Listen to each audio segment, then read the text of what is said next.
evening, everyone, and welcome to FQ Hartman Field here at Danville, Pennsylvania. This is a high school football game between the Danville Ironmen and the Jersey Shore Bulldogs. I'm Carl Bauer. My partner tonight is Don Castelline, and we're happy to be here on CCN to bring you this high school football game. These two teams, Don, have had a rough road so far, the Jersey Shore Bulldogs especially. Yeah, they have had a rough start, and they opened up the season with a big victory over Towanda, but then 3 losses after that. Really, tonight is going to be a matter of trying to regroup themselves and try and get something positive going for the team. Danville, now, on the other hand, they've had a little bit better start. Not going to be easy for them against this Danville Ironmen team. They're coming off a big victory over the Warrior Run Defenders last week, and they're 4-0. Yeah, they are 4-0, and they're playing extremely well, and I'm sure Coach Carmen DeFrancisco is extremely pleased with that. They're going to want to try and run the ball tonight. They had a lot of success with that against Warrior Run last week. They won 35-18, and they're hoping to do much of the same and not try and get too tricky here against Jersey Shore. The two teams should have a very good game. We're hoping that this will be a good game for you fans there at home to watch. But what makes the difference in these two programs? Why is it that Jersey Shore is having such a tough row and Danville is doing so well this year? Well, Jersey Shore is having a tough time, and part of the reasons really is they're experienced or inexperienced at quite a few key positions, and really is going to be told on the offensive and defensive lines.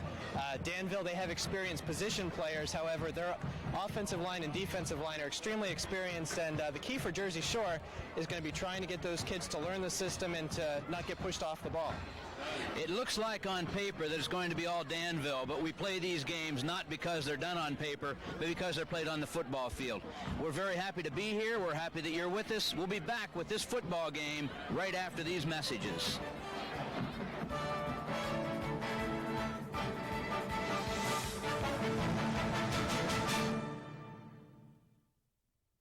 This part of tonight's presentation is being brought to you by Tees Plus Screen Printing and Embroidery. If you're looking for Danville Ironman apparel, then visit Tees Plus, where we have the area's largest selection of hats, t-shirts, and sweats, available to customize for your favorite Ironman sport or activity. That's Tees Plus Screen Printing and Embroidery at 327 Ferry Street in Danville. The banners are going up. The savings are big. It's the biggest Ford sales event of the year. Ford's factory authorized clearance at Jack Metzer Ford in Danville with $1,000 cash back on Ford Taurus. Now America's best-selling car is America's best summer value with $1,000 cash back or get low financing. Great lease rates means low monthly payments. Ford's factory authorized clearance is the biggest sales event of the year. See Jack Metzer Ford and get $1,000 cash back on your new Ford Taurus. Jack Metzer Ford, Route 11 in Danville.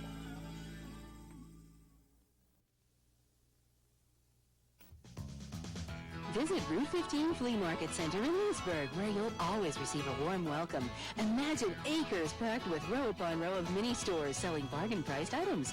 Or imagine hundreds of garage sales side by side where you can buy hidden treasures with pocket change.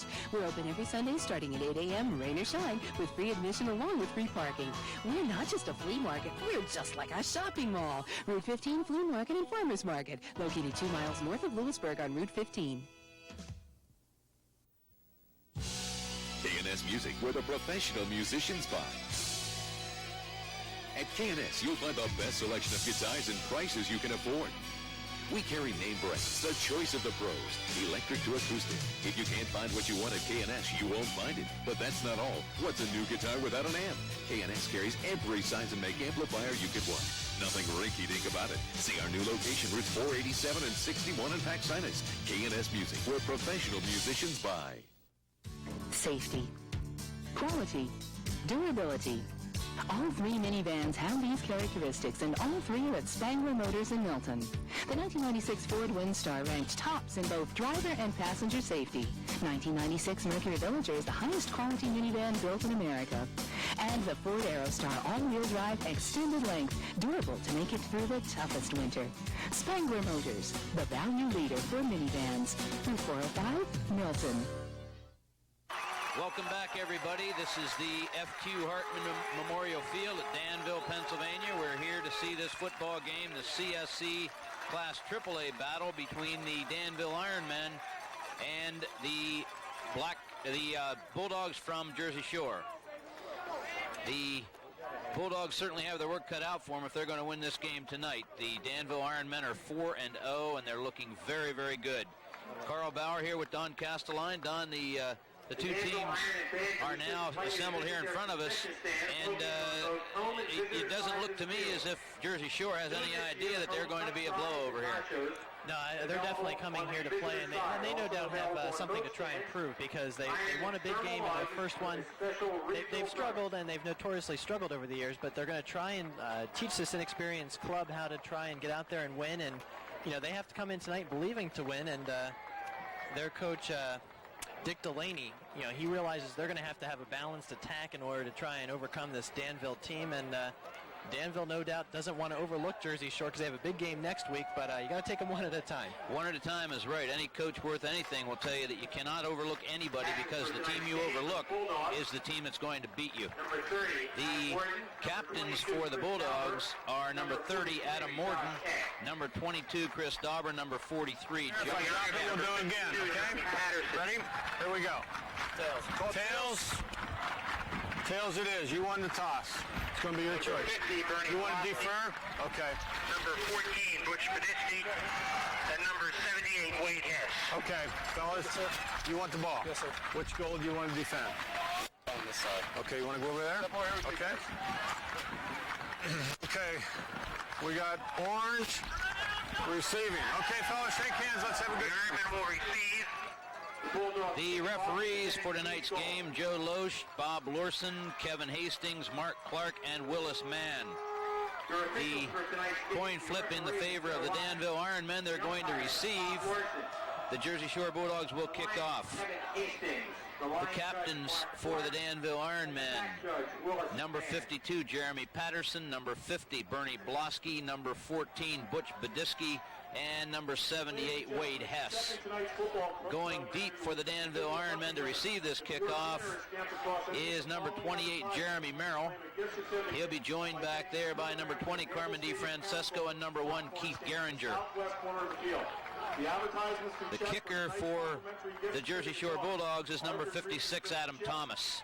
United Pizza, Dutch Pantry Family Restaurant, Friendly's Restaurant, Domino's Pizza, Merle's Nursery. Carl, you mentioned Jeremy Merrill back deep for Danville. He's quite a talent, and he had quite a game last week against Warrior Run. He was our player of the game. Our player of the game, exactly. He did an exceptional job, and he has an exceptional line out there blocking for him when he's the running back for the team, and he does a good job returning kicks. He's quite a workhorse back there in their backfield. Good kid to have around. Jeremy Merrill is just a junior, so Carmen DiFrancesco will be welcoming him back next year again. Jeremy Merrill, it was quoted in the newspaper saying that he owed everything to his linemen. That's the sign of a quality kid. He's not taking the credit himself. Number 1 on that reception is Keith Geringer. Comes around the right side of the field, and he is finally brought down at the 40-yard line by number 25, Sean Reinhart. And the starting lineman for the Danville Ironmen, number 70, Matt Need. The other tackle is Brandon Wolf. The two guards, Wade Hess, Jeremy Patterson. The center is Chad Pahovic, and the tight end, Brad Bird. Looked like on that kickoff they immediately wanted to avoid Jeremy Merrill and get the ball in somebody else's hands, and Danville has it in good position, but so far Jeremy Merrill not able to make a difference on the first play. Oh my, what a way to start. What a way to start. Number 41, Scott Kiefer, for a big gainer. He picks up about 21 yards on that first play from scrimmage. The backs for the Danville Ironmen are number 20, Carmen DiFrancesco. The fullback, Scott Kiefer, just carried that football. Jeremy Merrill, the workhorse that we referred to before, is number 28. Wide receiver, Jim Coombe, and the split end, Mike Wetzel. Jeremy Merrill coming out now. And the Danville Ironmen in an I formation. DiFrancesco back to pass. The pass is away, and it's complete to Bird. Bird for the first down. Complete to number 84, Brad Bird, down to the Bulldog 26-yard line. Tackle by number 40, Wally Spots, for the Jersey Shore Bulldogs. I tell you, Carl, Jeremy Merrill gets a lot of the headlines, as does Carmen DiFrancesco, but this is a very balanced team. They don't like to throw the ball a lot, but they can if they have to, and they have some other backs there to take some of the workload off of Merrill in the backfield. They are a team, no question about it. A very impressive team as we zoom in there on number 20, Carmen DiFrancesco. Oh boy, it's going to be a long night for the Jersey Shore Bulldogs, I'll tell you, because the linemen for Danville are just tearing huge holes in that defensive line for Jersey Shore. Yeah, they're going to have to find a way to try and stop the running game, because that's what Danville's going to go to all night, and it's going to be important for them to win the battle at the line of scrimmage. We talked about it before this broadcast, and so far, not so good. Scott Kiefer, another big gainer. Let's call it 9 yards. It's second down 1.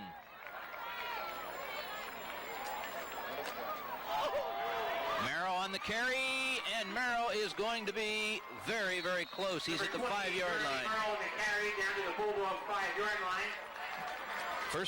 First and goal for the Danville Ironmen from the 6. Make it from the 6-yard line. Less than 2 minutes into this game, and Danville is knocking on the door. Big gainers right off the bat for these Danville running backs, already with 46 yards rushing here on their opening possession. And the problem for Jersey Shore is this opens everything. With having big runners, big running backs in there, and the big gainers, the defensive team has a tendency to sort of relax on the passing plays, and that's when the passing plays open up. Just inside the 5-yard line, Gain of 1 on that particular carry. It's second and goal now from the 5. Number 8 coming into the game for Danville is Mike Wetzel, as number 44, Josh Hawkins, comes back out. Take a little breather. We have the I backfield again, as you can see. And number 41, Kiefer, with the carry is very, very close. Let's call it 1. Third and goal from the 1. Kind of interesting to see how Coach Carmen DeFrancisco, his second-year coach for Danville, how he's kind of opened up, and instead of going straight for Jeremy Merrill, he's gone to one of his complementary backs, and Scott Kiefer, and he's doing a heck of a job here off the beginning, finding those holes. That sets up the Jeremy Merrill in the backfield. If the fullback carries big, as he does there for the touchdown, and Jeremy Merrill will be right behind him. You can believe it on the next drive that Jeremy Merrill will see that football a lot more, and believe me, he knows what to do with it. He sure does, and boy, when you have a line like that with that type of experience, they sure do push people off the ball, and the holes are just tremendous that they're opening up for these running backs. That drive from the 40, a 60-yard drive, and Danville has scored. They're going now for the extra point. The kick is up, and it is good. 8 minutes, 52 seconds remaining, first quarter. Our score, the Danville Ironmen 7, the Jersey Shore Bulldogs yet to touch the football offensively. We'll be back with further action right after this.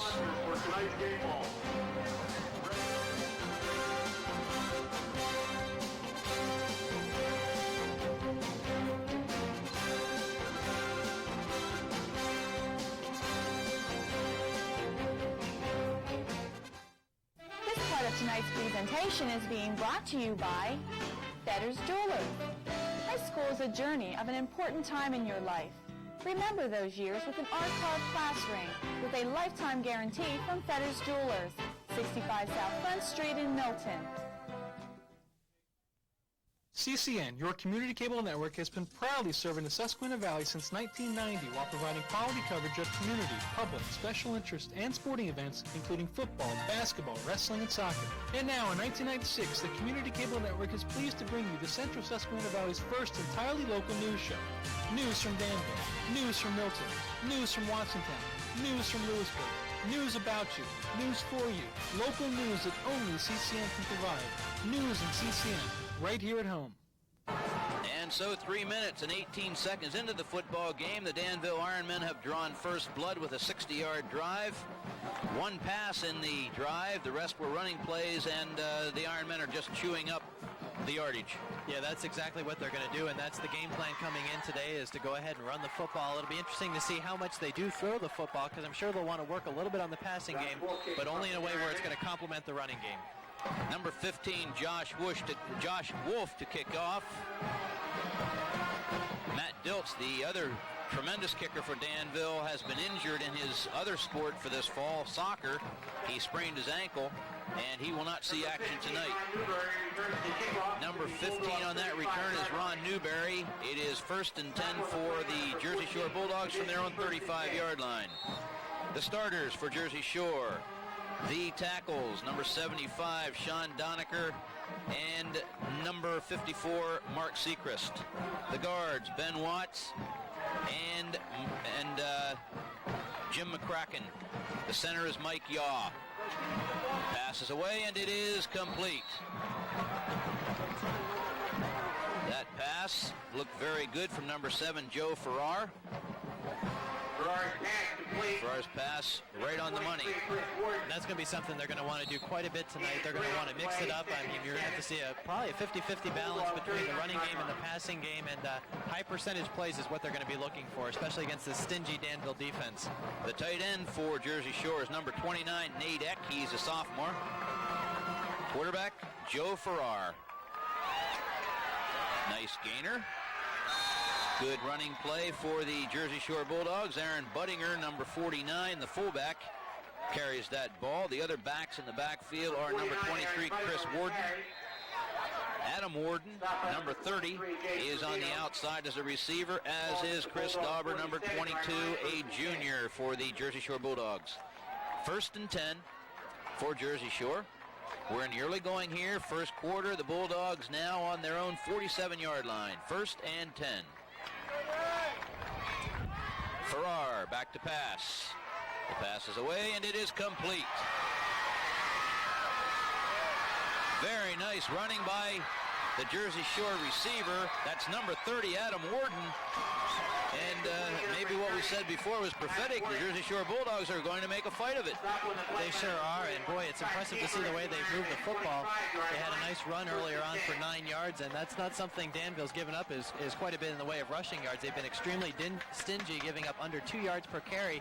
And right now, that nice controlled high percentage passing plays is what's moving them down the football field. Something that's important here, too, I think, for Jersey Shore is that they're passing on first down. The Ironmen are expecting a run on first down, and they're not getting it. Farrar again behind center. If you saw the offensive lineman moving, that was a trap play. They trapped a defensive man from Danville, and it's a nice gain by number 23, Chris Warden. In fact, it is another first down for Jersey Shore. Exactly 10 yards on that carry, and really impressive holes that they're starting to open up on that offensive line. And like I said earlier, Danville hasn't given up much in the way of rushing yards, and last week they played Warrior Run, which is a good rushing team, and they shut them down. Jersey Shore now on the Danville 14-yard line with a 1st and 10 play. Buttinger on the carry. Buttinger very close to that touchdown. It is 1st and goal for the Jersey Shore Bulldogs. Let's call it the 4-yard line. I think Danville's a little bit back on their heels. They're wondering what's going on here. This shouldn't happen to them, especially against a team that's 1-3. Carmen DeFrancisco decides it's time to talk things over. Danville timeout. I'm sure Coach DeFrancisco isn't real pleased with the way he's seeing his defensive line get pushed off of the ball, because that's not something he's used to seeing, but it's exactly what Jersey Shore was looking to do, and I'm sure they came in tonight. You know, you got to respect a team like Danville, which is 4-0, but you don't want to not rule yourselves out from the bat. They're going out there and they're competing tough, and it's pretty impressive after the drive that Danville put together with their first possession to see Jersey Shore's offense come right back and do the exact same thing. You don't want to be in awe of your opposition. You want to respect them, but you don't want to be in awe of them, and Jersey Shore certainly is taking it to Danville at the moment. It's 1st and goal. The ball is on the Danville 4-yard line. Jersey Shore in possession offensively with the football. Joe Farrar brings his Jersey Shore Bulldogs to the line. There with split backs in the backfield.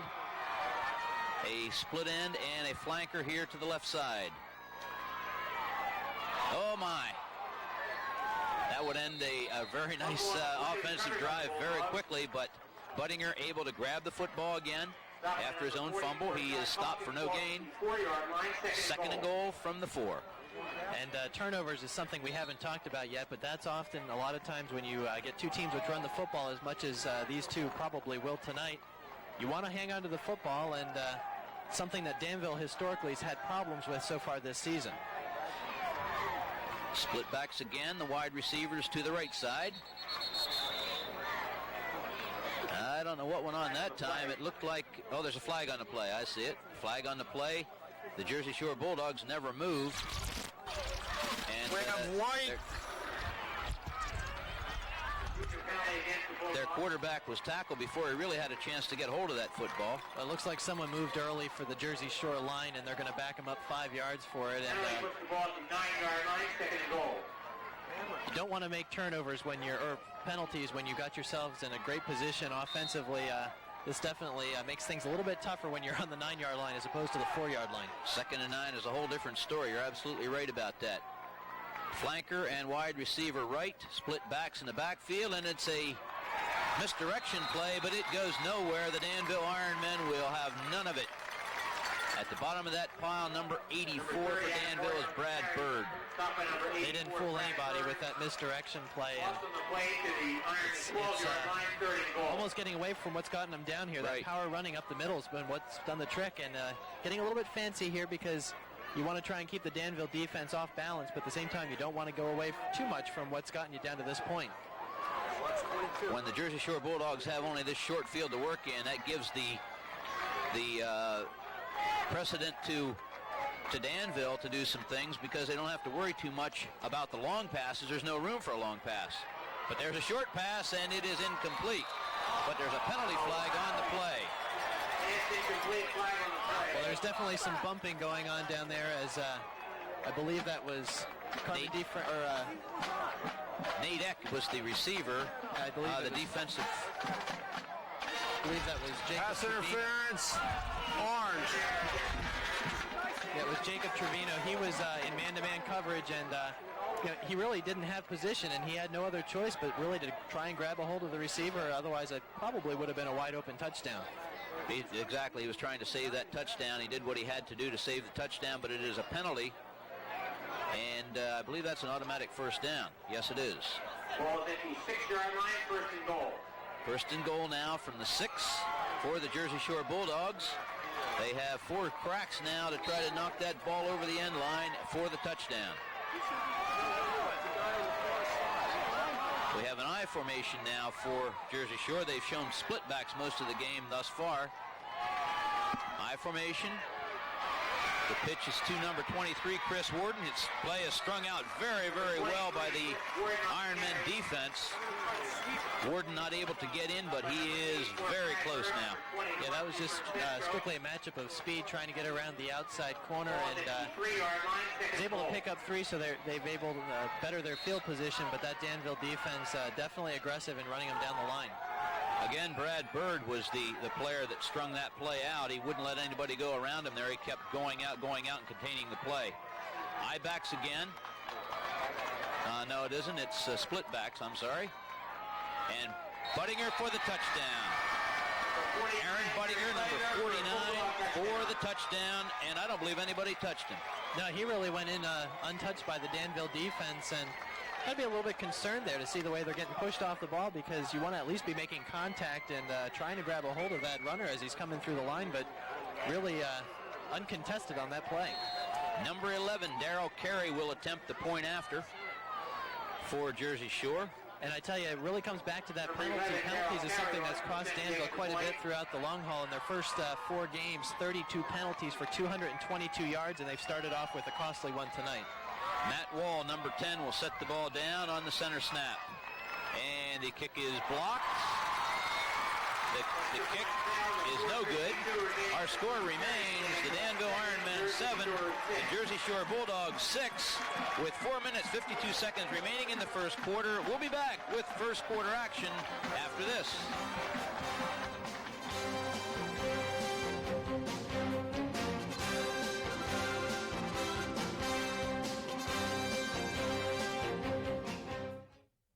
CATV Service Incorporated truly placed the world at the fingertips of the Union County Emergency Services recently by providing them access to CCN's message channel.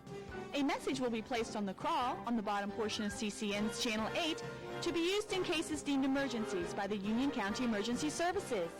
While proudly serving the areas of Danville, Lewisburg, Milton, and Watsontown, CATV Service and CCN care about the safety of you and your family. Carl Bauer back with Don Castelline at Danville. This is the Danville Ironmen playing the Jersey Shore Bulldogs in a CSC AAA division football game. Kicking off for Jersey Shore after the touchdown is number 56, Adam Thomas. Number 28, Jeremy Merrill, is deep. His teammates, number 1, Keith Geringer, and number 38 is Mark McVeigh. The kick is to Jeremy Merrill. Up the center of the field goes Merrill, and he's got some wide open space. Brought down near midfield by number 42 for Jersey Shore. That's Wes Green. Boy, that's a great return there by Merrill. That's just taking the ball off the bounce and just running straight up the field. And my guess would be that Jersey Shore wants to try and stay away from him on kickoffs. They did on the first one, but that time they had a low, short kickoff, but it was right down the middle of the field. Right down the middle is right. Right where Merrill wanted it. Took a nice hop, too. And we have a timeout, Danville. Not sure what went on here, but the Danville offensive players were looking for something. It looks like perhaps they didn't have enough players on the field. I think they were short a player. We see number 32, Cheyenne DeWald, entering a little bit late. Looks like they got caught a little undermanned here. But everything's all right now, and they're still in control. They lead at 7-6, 4:45 to go in the first quarter. Offensively, both teams moving the ball extremely well, very crisply. There are very few problems on either offense. But now the adjustments set in, and here's where things get a little bit tougher. Yeah, this is where the coaches are going to try and do some different things to see if they can try and stop the other team's offense. And here's 7-6, a little bit of a competitive start, and that extra point, you hate to see those be too costly, but last week Warrior Run against Danville missed a couple of key extra points and 2-point conversions, and down the road it really hurt them in that first half. This is very much the way the game started last week for the Danville Ironmen. They were ahead 7-6 as they are right now, and they finally forged that lead that was to take over. Number 28, Merrill, on that carry. He's tackled by number 15, Ron Newberry. Gain of 8 on the play. It's 2nd down 2, and the Danville Ironmen are in Jersey Shore territory. We have a helmet problem, I believe. The officials are calling an official timeout. 2nd down and 2. The ball on the Jersey Shore 44-yard line. The Danville Ironmen on the offensive side of the ball. They're lined up in a power eye. I'm sorry, Don, go ahead. We saw on that first drive how Danville featured Scott Kiefer, but on this second drive, looks interesting to see if they go to Jeremy Merrill a little bit more often. Number 14 on the carry this time is Brooke Podisky. He's there for the first down. 1st and 10 for the Danville Ironmen. And they're continuing this offensive surge that they showed in the very first series that they had tonight. This is just good power football here by Danville. Coach Carmen DeFrancisco is just looking to try and pound the ball, see if he can wear down that Jersey Shore defense. They had no trouble moving it in the first drive, and he wants to look to do much of the same here throughout the remainder of the first half. One remaining back in the backfield, and Carmen DeFrancisco is following that remaining back. DeFrancisco with the football. He's tackled by number 40, Wally Spots. Ball now to the 36, the Jersey Shore Bulldog 36-yard line, and the Danville Ironmen putting on a nice offensive show here for their fans tonight. And one thing we hadn't seen too much of was Carmen DeFrancisco running the football, and boy, he's a quick, athletic individual, and he just came out. Looks like he's a little bit tight on the sidelines. But right now they have backup quarterback Jim Coombe. Actually, the two of them are actually both starting quarterbacks, which kind of platoon in that quarterback role. Coombe a little bit more of a drop-back passer, and DeFrancisco a little bit more of the athletic one. Coombe, by the way, is just a sophomore. DeFrancisco, of course, a freshman. So the signal calling chores look very, very good for the next couple of years for Danville. As number 8, Jeremy Merrill, again carries the ball. That tackle for Jersey Shore by number 52, Mike Yaw, the nose guard for the Jersey Shore Bulldogs. Danville Ironmen with split backs, wide receivers both left and right. Oh my. Little problem with that handoff. I'm not sure what it was, but things just did not look quite kosher on that one. Definitely looked like most of the Danville line was on a different page in the playbook, and we saw the quarterback pulled back a little bit early. Orange, false start. That's a loss of 5 yards, 5-yard penalty, but the down stays the same. It's third down now. Let's call it third down and 8 for a Danville first down. Perhaps the change of quarterbacks had something to do with that last play. It might. It takes a little while to get into a rhythm, and Jim Coombe just coming in this drive. Him and the wide receivers looked like they pulled together, but the center wasn't exactly together with his rhythm. There's another penalty, and I would imagine it's the same thing. It is tough when you're expecting one quarterback to come in there and call the whole game. All of a sudden, he's on the sideline. His replacement is in there. And it's hard to get his cadence. It's hard to get his rhythm, and there are some problems here. Yeah, that's one thing that's been interesting to see how Danville's been able to balance that throughout the year, because the two of them really pretty much split that position at a 50-50 pace there with the two contrasting styles. But it's interesting to see how they're able to try and keep them in sync as a unit with two different quarterbacks. So far, they've done a good job until this series right here. Coombe, back to pass. Lots of time. The pass is away, and it is complete. Number 88 on that reception for Danville is Brad Baylor. Pass complete to number 88, Brad Baylor. Even after those penalties, it's still very close to a first down. However, it is fourth down. Fourth down and 1 for the Danville Ironmen. And the ball is near the Jersey Shore 30-yard line. Boy, and I'm sure in this situation, this is a spot where Coach DeFrancisco wants to just go ahead and try and pound the ball down. It's a little too deep, obviously, for a field goal attempt, and you're deep enough in your opponent's territory that it makes sense to go ahead and try and play some power football and pick up that yard. A punt would do you no good here unless you have a pinpoint punter who could pin the other team deep in its own territory, and I really don't see that happening. And there is Jeremy Merrill on the carry. I believe he has the first down. Down to the Bulldogs 28. First and 10. It sure would be a shame to punt in a situation like that when you have a back like Jeremy Merrill who you just give him the ball and let him go ahead and plow ahead, and no problem picking up 3 yards on that play. With that power I formation, Merrill has two different blockers he can follow, plus his lineman, and it's good for the first down. First and 10 now for the Danville Ironmen. They're inside the Jersey Shore Bulldog 30. We have 1 minute 42 seconds remaining in the first quarter. Danville leads it 7-6. If you're just joining us, the Ironmen scored first, and they kicked an extra point. The Jersey Shore Bulldogs took the ball right back offensively, moved beautifully down the field. They also scored, but they missed their extra point. That's how we have the score 7-6. And I really don't know why we had that measurement. I really don't understand that, because it's very obvious that the distance, the yardage was enough for the first down, and Carmen DeFrancisco is asking the referees to please explain why, when we have momentum going, you're stopping the flow of this game. Yeah, it definitely looked clear to both of us up here at the bird's eye view of the field. Looked like they had it by at least a yard, but wanted to just check and make sure, and I'm sure he doesn't want to get out of too much of a rhythm here on offense. Coombe up behind center. One remaining back in the backfield is number 14, Butch Badisky. And we have a flanker reverse. Flanker reverse, number 28 on the carry is Jeremy Merrill, and I don't think Jersey Shore was fooled too much when he went out to the flank. I think they probably thought he was going to get the ball one way or the other. Well, I'm pretty much sure that they would probably keep their eyes focused on number 28. I think one rule of thumb is just to go ahead and watch number 28 and don't let your eyes leave him, because he's an exciting football player, and he can catch passes out of the backfield. He can do quite a bit back there, and he's an obvious choice for a misdirection play. Flanker reverse on that last play, and now Danville looks at a second down and 6 situation. They're inside the Jersey Shore 25-yard line. A penalty flag on the play. The defensive player jumped across, but the question is, was he drawn across by the Danville lineman? We'll see. Wondering if Coombe might have changed his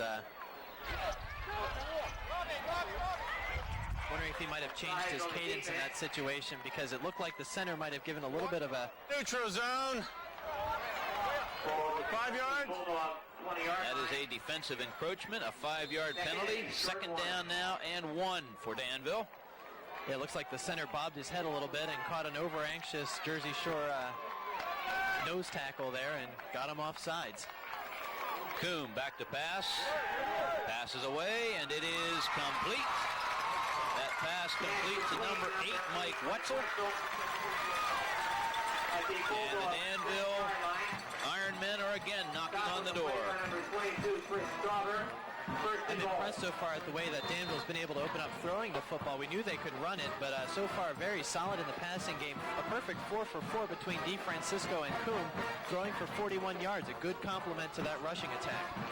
First and goal now. The ball on the Jersey Shore 6-yard line. The Danville Ironmen set up on offense with an I formation. Coombe hands off to number 41, and it is a touchdown. Scott Kiefer on that carry for the Danville touchdown.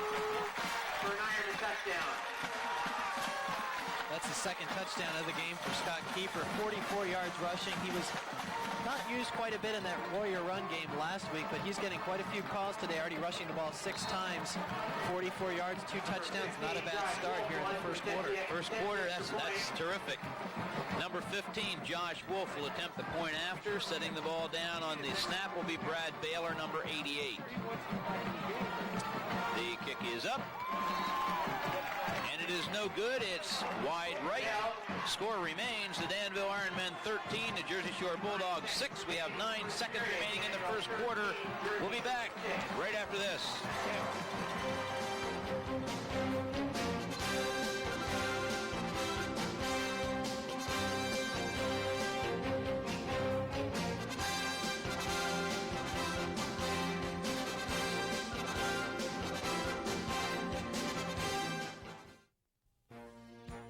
CCN CATV8, your community cable network, has been selected to receive the highest standard award in Pennsylvania. For the second year in a row, CCN has received the Joseph P. Conley Memorial Award for excellence in community service. By providing outstanding service to the Danville, Watsontown, Milton, and Lewisburg areas, CCN, your community cable network, is proud to be part of your community and continues to bring you the best local coverage of community events and high school sports in the Susquehanna Valley. We have just 9 seconds remaining in the first quarter. The Danville Ironmen lead this game 13-6, but the Jersey Shore Bulldogs are far from out of the game.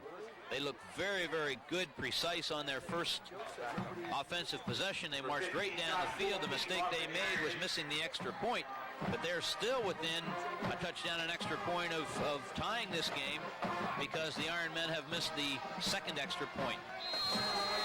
Number 15 now, Josh Wolf, will kick the ball away. And for Jersey Shore, that is number 30 returning, Adam Morden. Morden back to the 35-yard line. It's first and 10 for the Jersey Shore Bulldogs. It'll be interesting to see how Jersey Shore comes out offensively, to see exactly how they're going to try and mix up the run and pass game. First possession, they threw quite a bit on first down, complemented it with the run. It's interesting to see what they try here first in their second possession. Well, we'll see also what kind of adjustments the Danville Ironmen make on defense to try to shut down some of that offensive attack on the part of Jersey Shore. Farrar back to pass. Pass is tipped, and it's intercepted.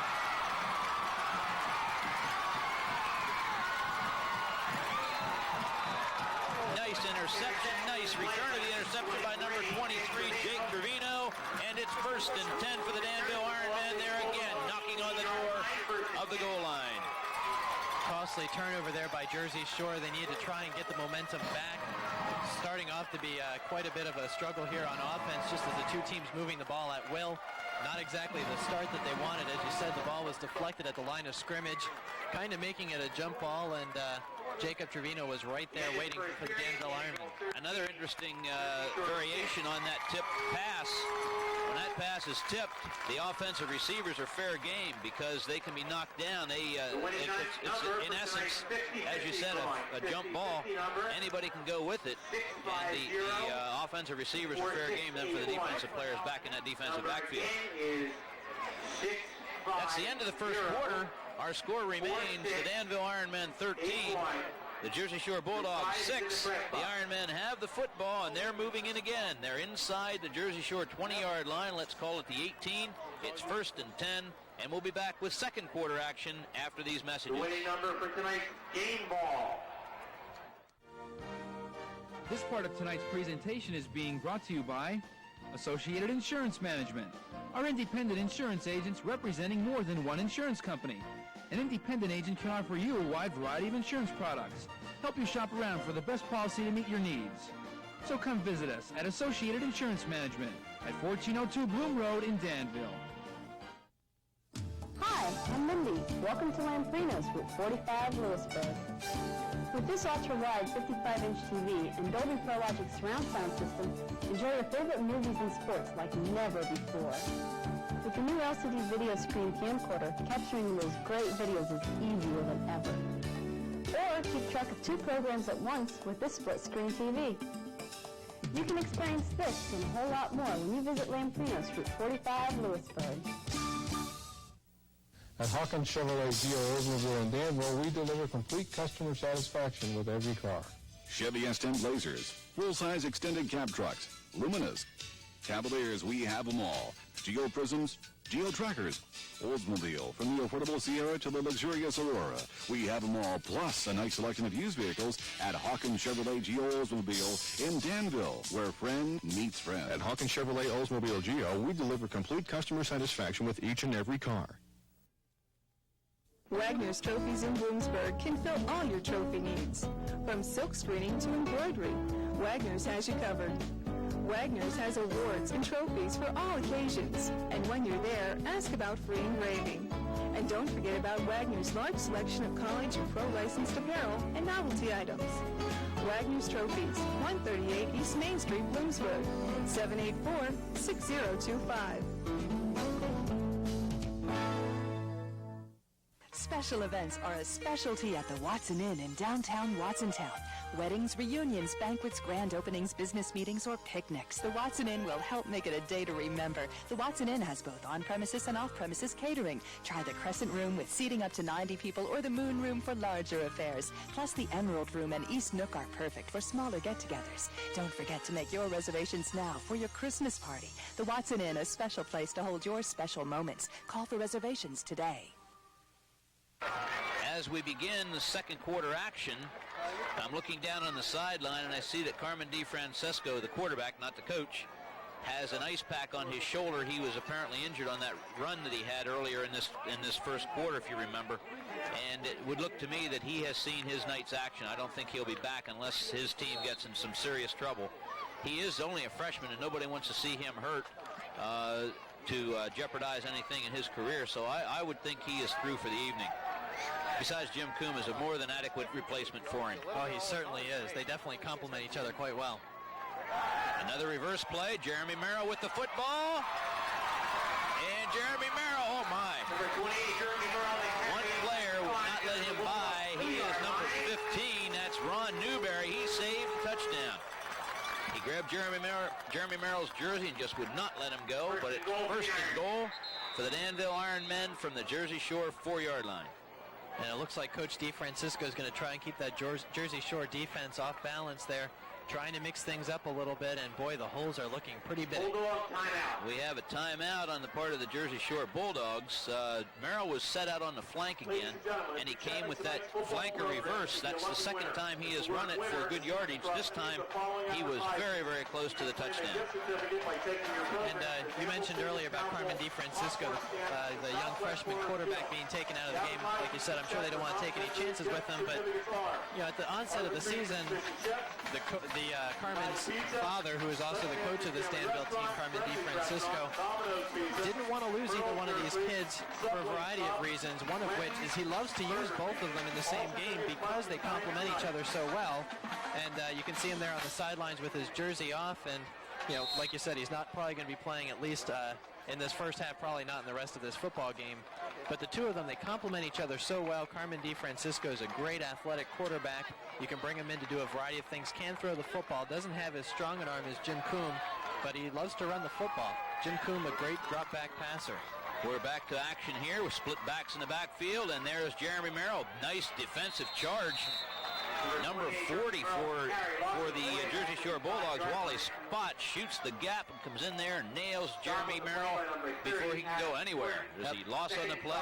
It's 2nd and goal from the 5. That was a great anticipation play there by the defense. You almost just have to go ahead and, like you said, shoot the gap, get up there quick, punch the hole, and he had Merrill waiting there, and he's not an easy guy to bring down with arm tackles. You really have to wrap him up and just hang on for dear life and hope you get some help. Jeremy Merrill now in motion. He is getting the attention of Jersey Shore as he goes back for the pass. Coombe is sacked. Jim Coombe sacked by number 57. Number 57 for Jersey Shore. Jim Coombe dropped for a loss at the Ironmen 13-yard line. 30 goal. I'm not sure who number 57 is. His number and name are not in the program, but he certainly did a good job that time. It's now 3rd and goal. The ball on the Jersey Shore 13-yard line. The Danville Ironmen will obviously attempt 2 more shots at that goal line. They're not going to quit here. Coombe back to pass, and he is knocked down as he lets that pass go. The pass falls incomplete. Intended for number 84, Brad Bird, but it is well defended, and he is not able to catch it. And I'm not really sure who was defending whom, because it looks like as Brad Bird went down there, he realized he didn't have a chance at it, and the defender had a tough trying to get there. So Bird, best thing he figured he could do was try and tip it away, because if he's not going to catch it, he sure doesn't want to let an interception happen here in their own end zone. Good defense by both squads. Right. Good defense on both sides of the football that time. The Ironmen now on 4th and goal. Split backs, wide receivers left and right. Coombe back to pass. And Coombe again is sacked by the Jersey Shore Bulldogs. Number 43, Josh Eck, one of the players in on that tackle, as well as number 29, Nate Eck. And that is the end of the drive for the Danville Ironmen. Jersey Shore takes over 1st and 10. They have turned back the Ironmen from an almost certain touchdown inside their own 5-yard line. It's 1st and 10 now for Jersey Shore at their own 21-yard line. And that was a big defensive stand there by Jersey Shore. They really needed to pick them up after that interception, giving Danville a great field position. Drove down the football field, but a good stand there by Jersey Shore. You come into a game with a team that's 1-3, and you don't know how much they're going to really put forth an effort, because they haven't been successful so far in this season, having won only 1 of 4, but they sure aren't quitting here. There was a pass complete from Farrar to number 22, Chris Dauber. It is a 2nd down now and 4 after the 6-yard gain on the pass. I'm sure Jersey Shore's going to try and stick with that high percentage passing game. Instead of trying to do anything fancy, they just want to try and move the football steadily, and that was a high percentage play. Farrar hands off to the back behind him there, number 22, Chris Dauber. It's 3rd down now for the Jersey Shore Bulldogs. They really desperately need this 1st down. Their defense has been on quite a while. They need to give them a break and to show something here with a 1st down play. Farrar hands off to his tailback. And the tailback, number 23, drives forward. That's Chris Worden. Chris Worden for the 1st down. 1st and 10 for the Jersey Shore Bulldogs from their own 35-yard line. Boy, that was definitely a good second effort there. They had him wrapped up just short of the 1st down marker. You could see him trying to get those legs going and just trying to pull the Danville defenders across the 1st down line. And like you said, it was a very important 1st down, because they really need to try and use the clock here and see if they can put some points on the board here before we go into halftime. Chris Worden listed at 152 pounds. I don't think he is that much. I think he's more like 142. And there is a pass. Number 22, Chris Dauber, and Chris Dauber for the touchdown. Oh, my, what a turn of events. That was something else, and there's just a case of Danville's defender. He just fell down. It got into a foot race, and he got his feet twisted around from behind him and fell down on the play, and nothing but green pastures in front of number 22, Chris Dauber, and a subsequent touchdown for Jersey Shore. Now let's recap this for a second. Just a few minutes ago, the Danville Ironmen had the ball 1st and goal from the Jersey Shore 4-yard line. The Bulldogs held. In fact, they pushed the Danville Ironmen back, took the ball themselves inside their own 20, and now they've scored on a long touchdown pass. They're within an extra point of tying this game. Darrell Carey attempts the point after, and it is good. Our score, 8:29 to go in the half. The Danville Ironmen 13, the Jersey Shore Bulldogs 13. We'll be back with further action after these messages.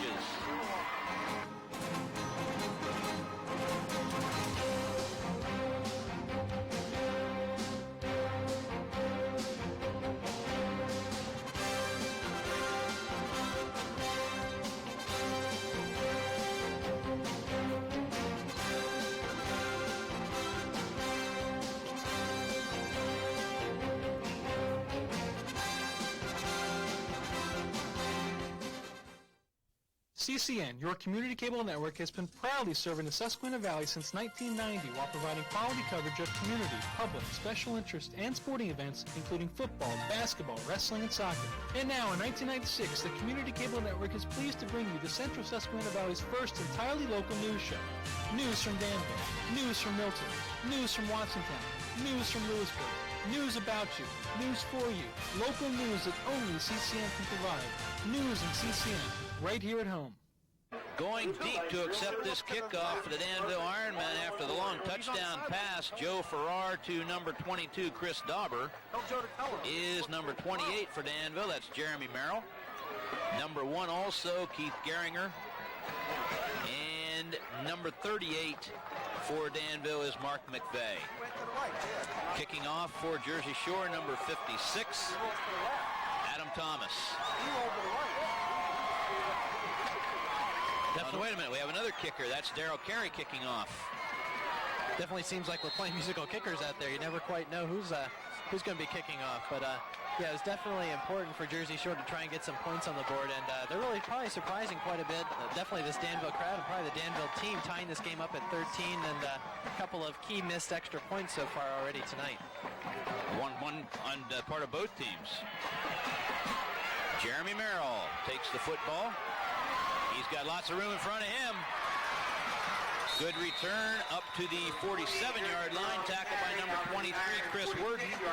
It's 1st and 10 for the Danville Ironmen. The ball is on the Danville 46. I really have to wonder how often they're going to kick the ball low and straight down the middle of the field, because there's a lot of green when Jeremy Merrill gets the football, and he's so talented. He can do so many things with it.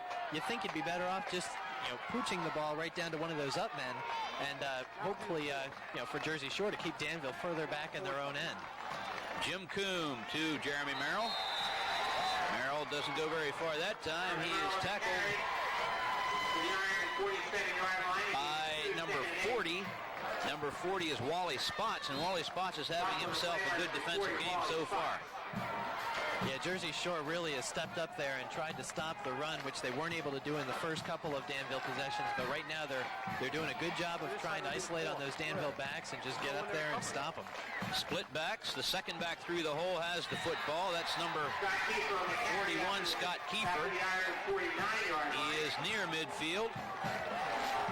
It's third down now. Third down now and 6 for Danville. First down. They're on their own side of the 50.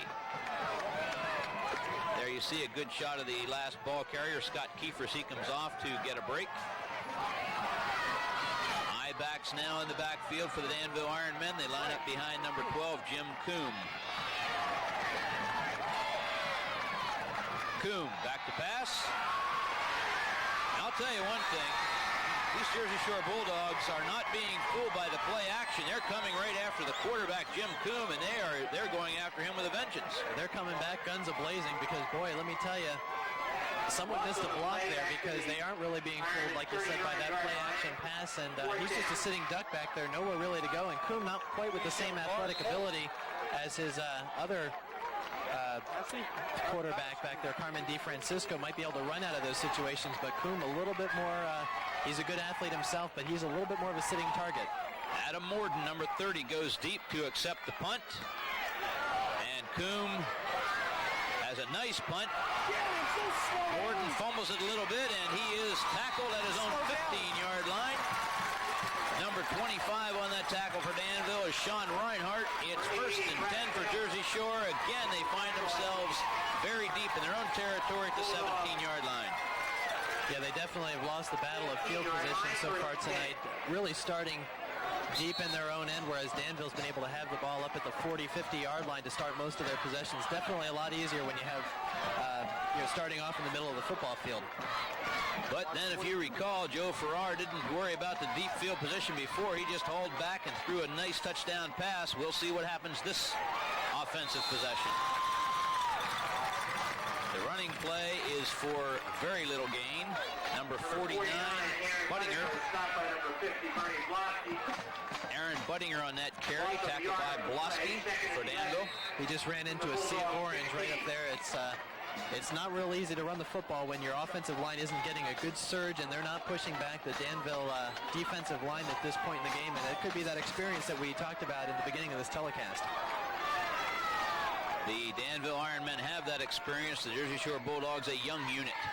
Farrar again back to pass. The pass is away, and it is complete. Oh, what a circus catch.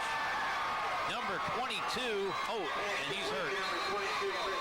He knocked the wind out of himself, I have a feeling. Chris Dauber on that pass reception. A circus catch. He stretched way out there to get it, but he came right down flat on his chest. And he is a hurting guy right now. Yeah, he's had quite a workout there at wide receiver. He's the one who caught that big touchdown pass of 34 yards earlier on to bring Jersey Shore back even, and now he's down the field catching some more. What a catch that was. My, oh my, he sold himself out on that one. He's paying the price right now. All that air above him, and he can't get a bit of it into his lungs. Farrar behind center. He has eye backs in his backfield. And number 23 on the carry, Chris Worden. Worden still on his feet. Holy mackerel. He carried a couple of Danville boys with him. He must really have strong legs. He's not a very big boy, but you saw him there carrying the Danville Ironmen with him. And he is going out with a little problem. Yeah, he took quite a shot there. He can carry a couple of Danville orange jerseys, but once you get 4 or 5 of them piled on your back, it gets mighty hard, and I think he's a little bit worn down after trying to carry so many Danville defenders. We have a timeout, Jersey Shore. That gives us a chance to catch our breath. It has been an exciting game thus far. We're tied at 13. We have 4 minutes, 46 seconds remaining in the first half. The Jersey Shore Bulldogs are putting on a nice offensive show, considering that they are 1-3 coming into this game, and also considering that last year, when this game was played at Jersey Shore, Danville won by the score of 34-6. You would think the Jersey Shore Bulldogs would be a little bit in awe of the Danville Ironmen. Not at all tonight, and that was something that we were kind of wondering how they were going to respond coming out on this football field tonight, and I would never accuse a Carmen DeFrancisco coach football team of overlooking a Jersey Shore maybe to next week when they were going to play Montoursville. But tonight we've really been surprised with the action we've had. We were expecting really a grueling, grinded out on the ground type of game by Danville, but it's really been opened up quite a bit, and when Jersey Shore puts some points on the board initially, opening it up 13-13, really changes the complexion of the game quite a bit. And we're back here to action. The Jersey Shore Bulldogs with the football. It's 2nd down and 7. Joe Farrar back to pass. It's a screen pass taken by number 30, Adam Morden.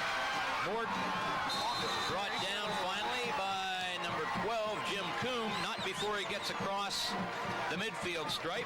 It's 1st and 10 for the Jersey Shore Bulldogs. They are now in Danville Ironmen territory at the 49. There's some more of that high percentage passing game that we talked about earlier. They want to try and balance off the run and the pass as Jersey Shore, and that's a high percentage screen play where if you can just lay the ball out there, let your running back run underneath it and try and pick up as many yards as he can. Got a 1st down there. Split backs in the backfield. We have a flanker to the left side, and Farrar had a little trouble with that center snap.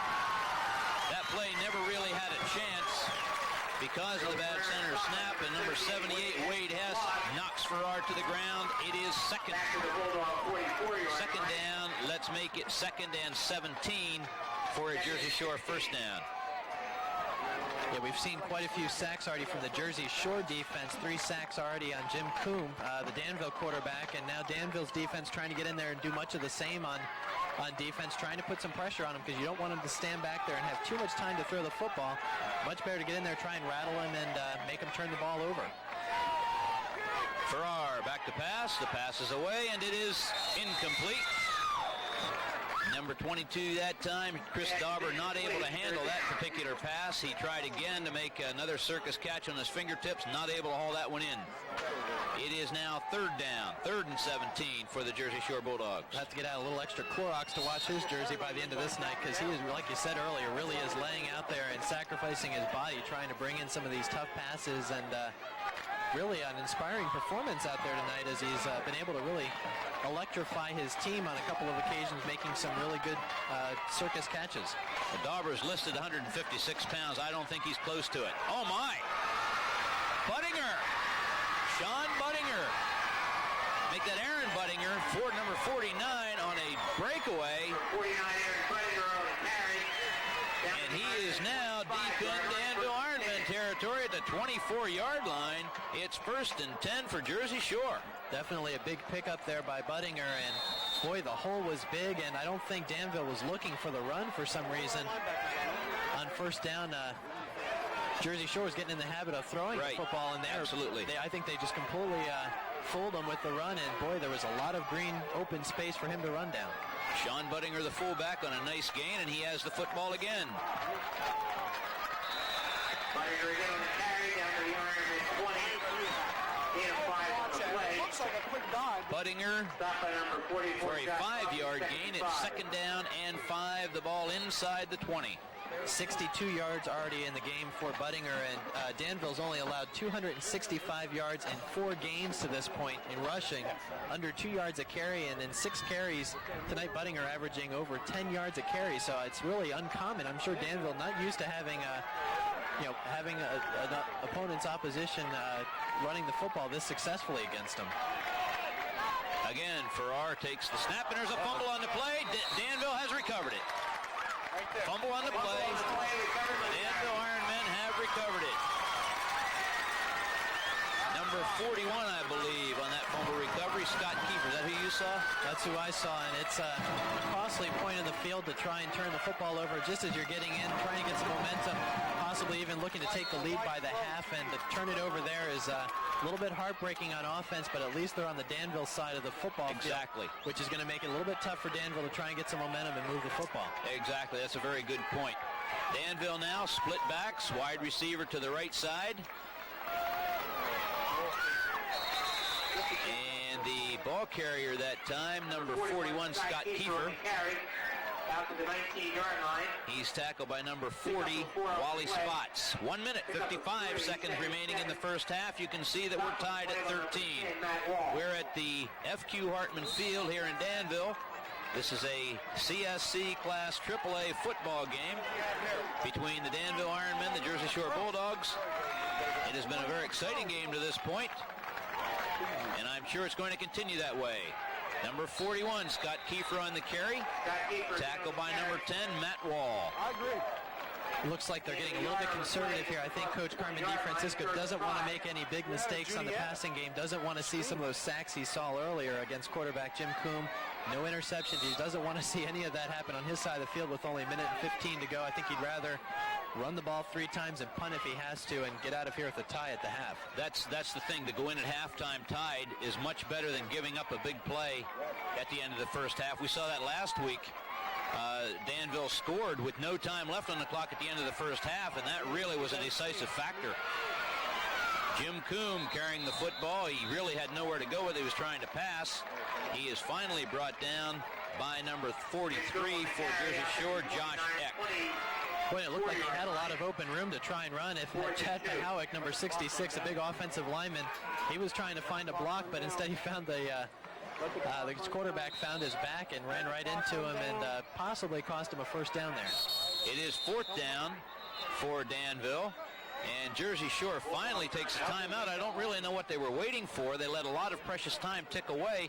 They know they're going to get the football. Danville isn't crazy enough to run a 4th down play this deep in their own territory, and with very little time left in the half, but Jersey Shore just let the time tick away.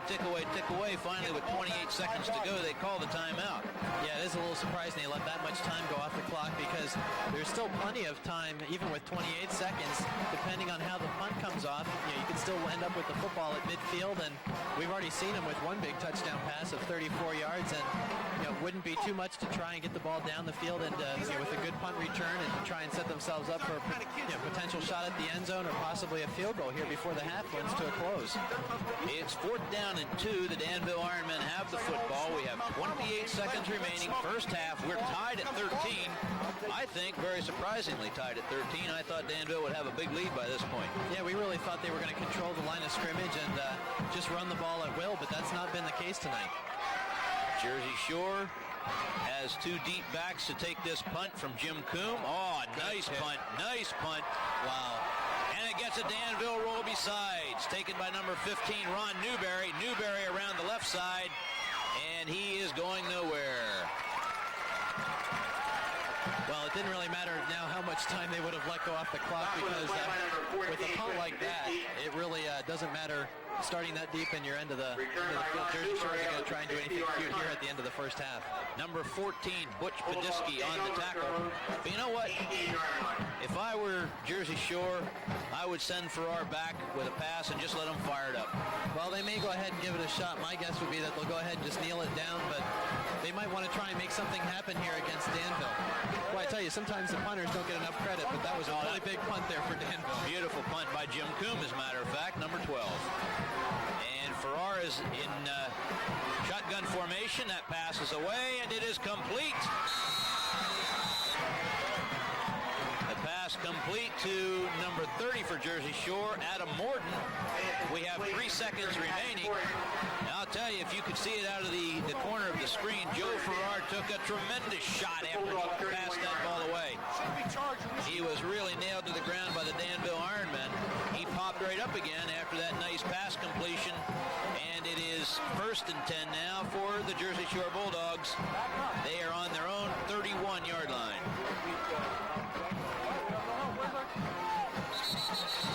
We have penalty flag on the play. I believe I saw motion.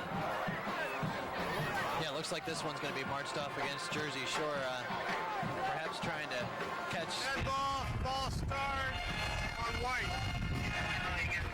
Looks like they tried to get Danville a little bit antsy there and try and get them before they were really set and ready for that play, but I think they caught themselves there in a situation of trying to get the snap off a little too soon before everyone was set and ready.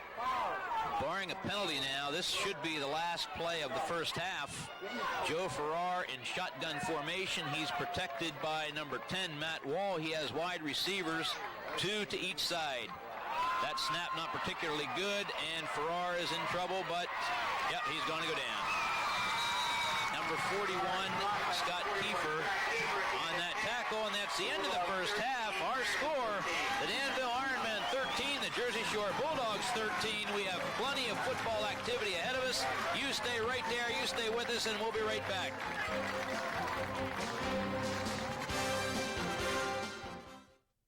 This part of tonight's presentation is being brought to you by Tees Plus Screen Printing and Embroidery. If you're looking for Danville Ironmen apparel, then visit Tees Plus, where we have the area's largest selection of hats, t-shirts, and sweats, available to customize for your favorite Ironman sport or activity. That's Tees Plus Screen Printing and Embroidery at 327 Ferry Street in Danville. The banners are going up. The savings are big. It's the biggest Ford sales event of the year. Ford's factory authorized clearance at Jack Metzer Ford in Danville with $1,000 cash back on Ford Taurus. Now America's best-selling car is America's best summer value with $1,000 cash back or get low financing. Great lease rates means low monthly payments. Ford's factory authorized clearance is the biggest sales event of the year. See Jack Metzer Ford and get $1,000 cash back on your new Ford Taurus. Jack Metzer Ford, Route 11 in Danville.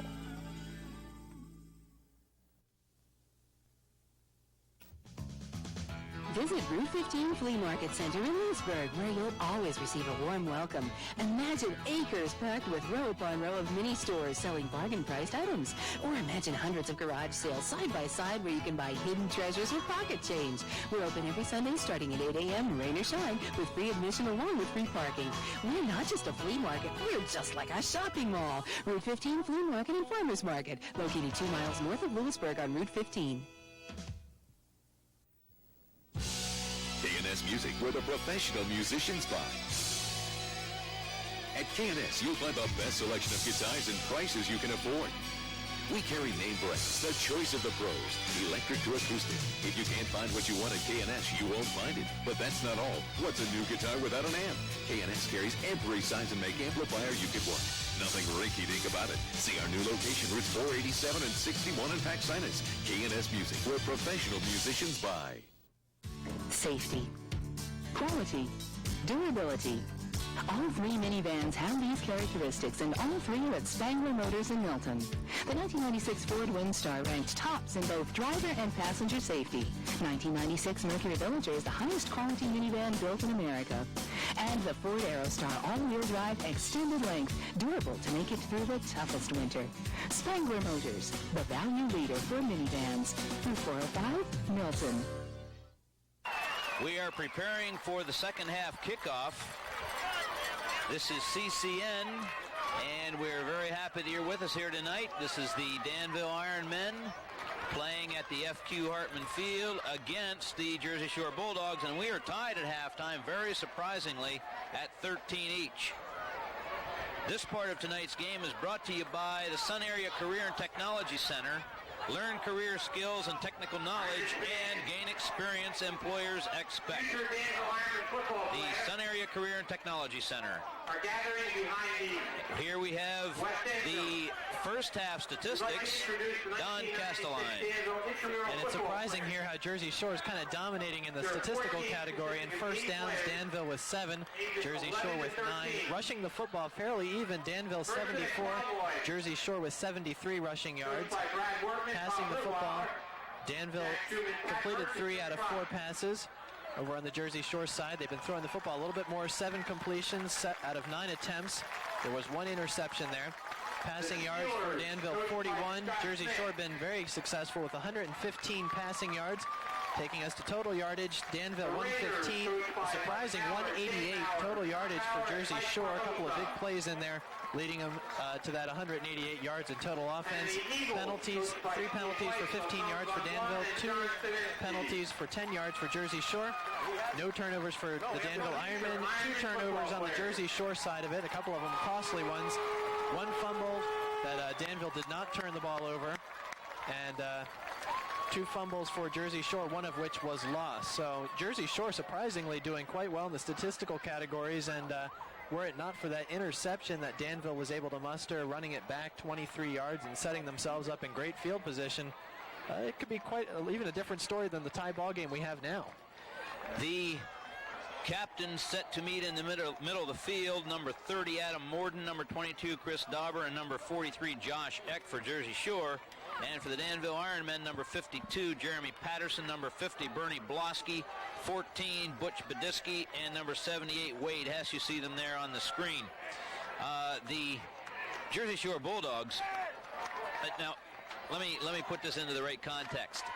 Every team and every player comes into a game thinking that he's going to win.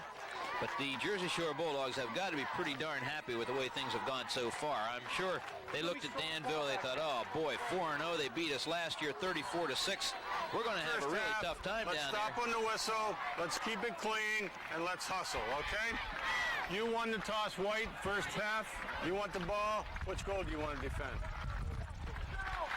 Okay, you want over here? Okay. We got White receiving this half after defer, okay? Have a good...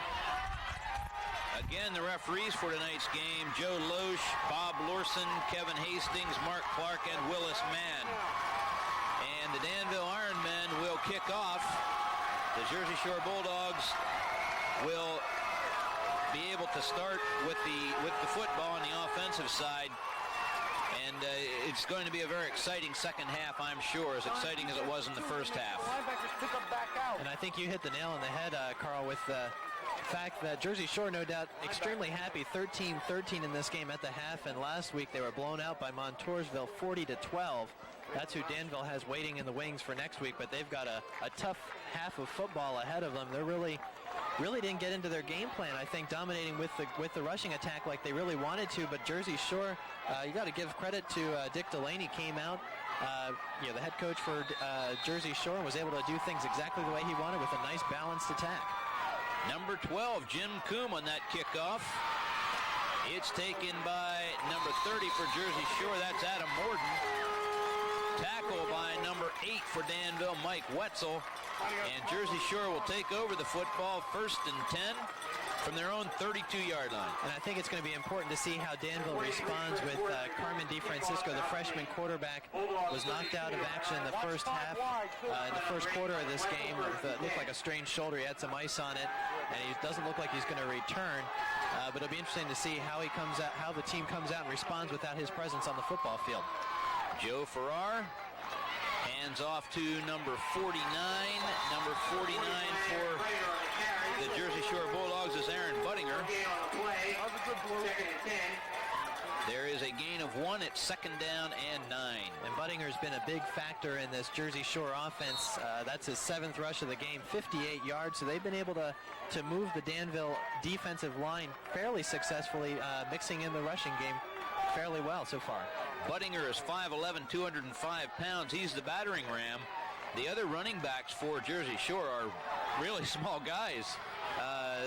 Number 23 is Chris Warden. He's listed 152. I doubt if he goes 150, maybe not even 140 pounds. There's Buttinger now cutting to the outside, and he is, oh boy, he broke loose. Number 84 for Danville, Brad Bird, tried to knock him out of bounds, and Buttinger kept going. He had a nice gain after it all. Boy, I tell you, when he gets those legs driving, he is a big kid, 205 pounds, like you said, and I don't think I'd want to try and bring him down. He's going to run right through those arm tackles. You're going to have to get in front of him and really wrap him up from the waist down. When he gets a full head of steam, you better believe it's a lot of momentum going forward. 3rd down now for Jersey Shore, 3rd down and 7. Farrar drops the football. I believe Jersey Shore has recovered it. Looked like Buttinger with a heads-up play as he came in from the backfield, saw exactly what was happening in front of him and just dove in there and got the football. Again, it was a fumbled snap, but Jersey Shore has recovered. However, it is 4th down. 4th down now for the Jersey Shore Bulldogs, and they will be kicking the ball away to number 28 for Danville, Jeremy Merrill, and number 1, Keith Gehringer. We have 10 minutes, 30 seconds remaining, 3rd period. Number 10, the punter, is Matt Wall.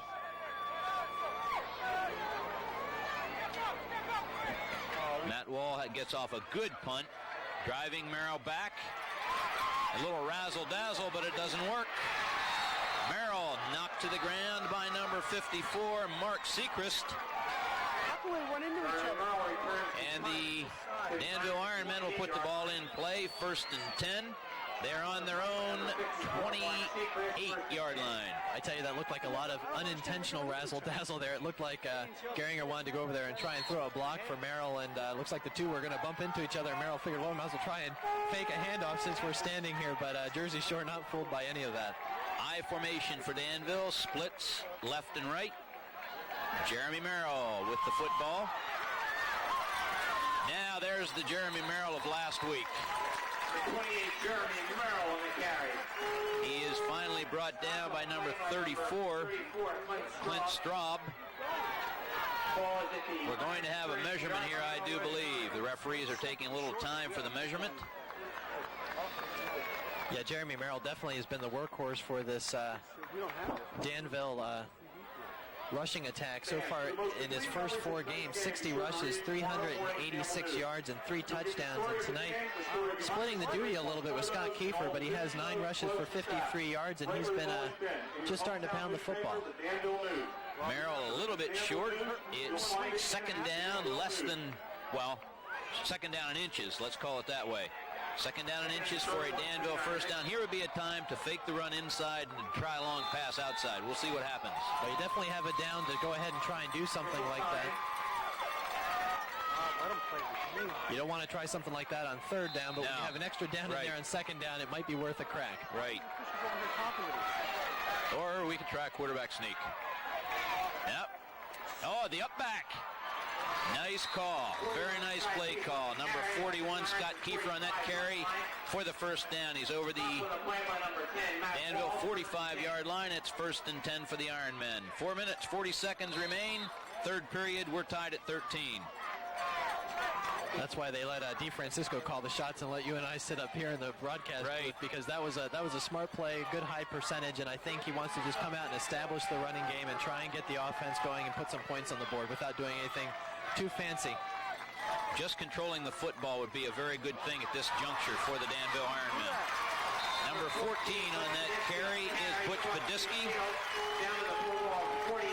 1st and 10 Danville, and now the Danville Ironmen are chewing up chunks of yardage as we thought they might in the first half. They're doing it right here in the third quarter. Yeah, this is really the Danville offense that we saw against Warrior Run last week, really able to move the defensive line of Jersey Shore, and last week of Warrior Run, they were just able to move them off the ball and be able to move the ball effectively on the ground. The Danville Ironmen, as we've already chronicled, are big, strong linemen, and they're experienced. And there's a pass.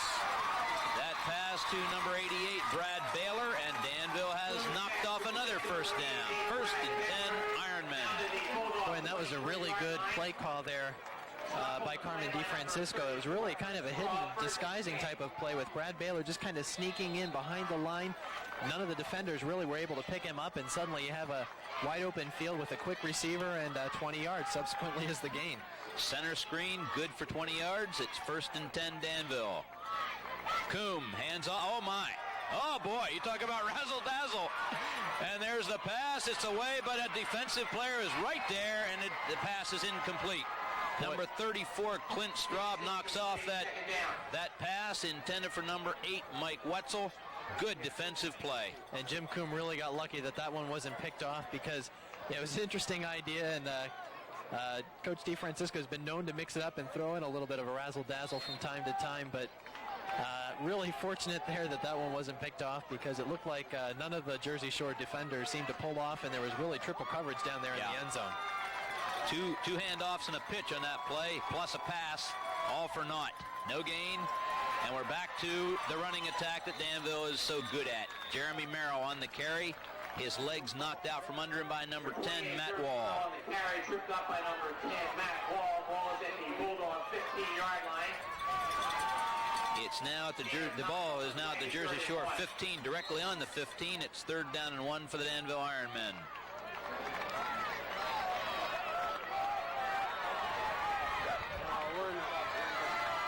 Coombe behind center. He has one back in the backfield. And Coombe is back to pass. Oh my! Oh, wow. Oh, my! Another turn of events as you see a lineman's dream right there on your screen. Number 71, Jim McCracken, took that ill-fated pass from Jim Coombe and returned it 85 yards for the touchdown. What a turn of events on that play. Wow, that was really big, and I mean, Jim Coombe, the second he let it go, he was trying to just get rid of the ball to try and keep him in reasonable field position, but as soon as they did it, and you could tell that was, like you said, it was a lineman's dream, and Jersey Shore really excited right now as they've gotten themselves off to a good start here in the second half with a big play. Number 71, Jim McCracken, is a sophomore. He's 5'11", 190 pounds, a defensive lineman. He just had a lineman's dream. A return of an interception for a touchdown, 85 yards. Number 11, Darrell Carey, attempts the point after, and it is good. 7 minutes, 37 seconds remaining, third period. The score, the Jersey Shore Bulldogs 20, the Danville Ironmen 13, and I'll tell you, we have the makings of a huge upset right here in the making.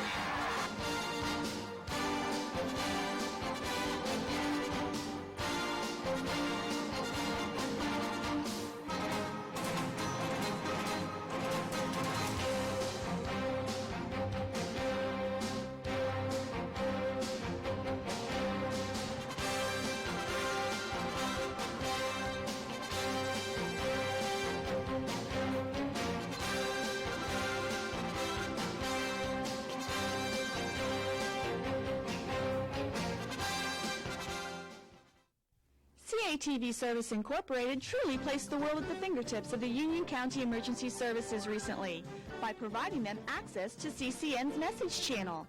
A message will be placed on the crawl on the bottom portion of CCN's Channel 8 to be used in cases deemed emergencies by the Union County Emergency Services. While proudly serving the areas of Danville, Lewisburg, Milton, and Watsontown, CATV Service and CCN care about the safety of you and your family. The Danville Ironmen now will set up to take this kickoff. After the grind them out, now and then a pass kind of offense that took them right down the field. An ill-fated throw was an interception. And the Jersey Shore Bulldogs are in a great position right now. They have a 7-point lead in the third period. 7 minutes, 37 seconds remaining third period. Deep to take the kickoff is number 28, Jeremy Merrill, along with number 1, Keith Geringer, and number 38 for Danville is Mark McVeigh. And I'm sure right there on that last drive is when you really want to have Carmen DeFrancisco, the freshman quarterback, in there, because he can do so much as far as running the option. You get that quarterback rollout. A lot of high percentage things can happen with the running game, whereas with Jim Coombe, they felt like they had to throw the ball a little bit more. And he's a good, solid drop-back passer, but against this defense, for some reason, the passing game just not clicking tonight. The Jersey Shore defensive line is giving, really harassing Coombe quite a bit with a lot of sacks tonight. Darryl Carey's kick is a nice one, but it's a line drive again, as we alluded to before.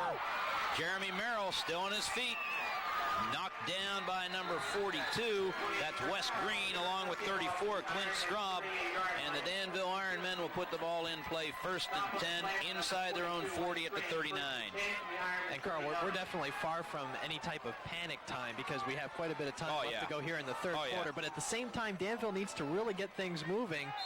They've been able to sustain a few drives, but for some reason, for one reason or another, they haven't been able to capitalize and put the ball in the end zone like they were able to do last week and previous weeks.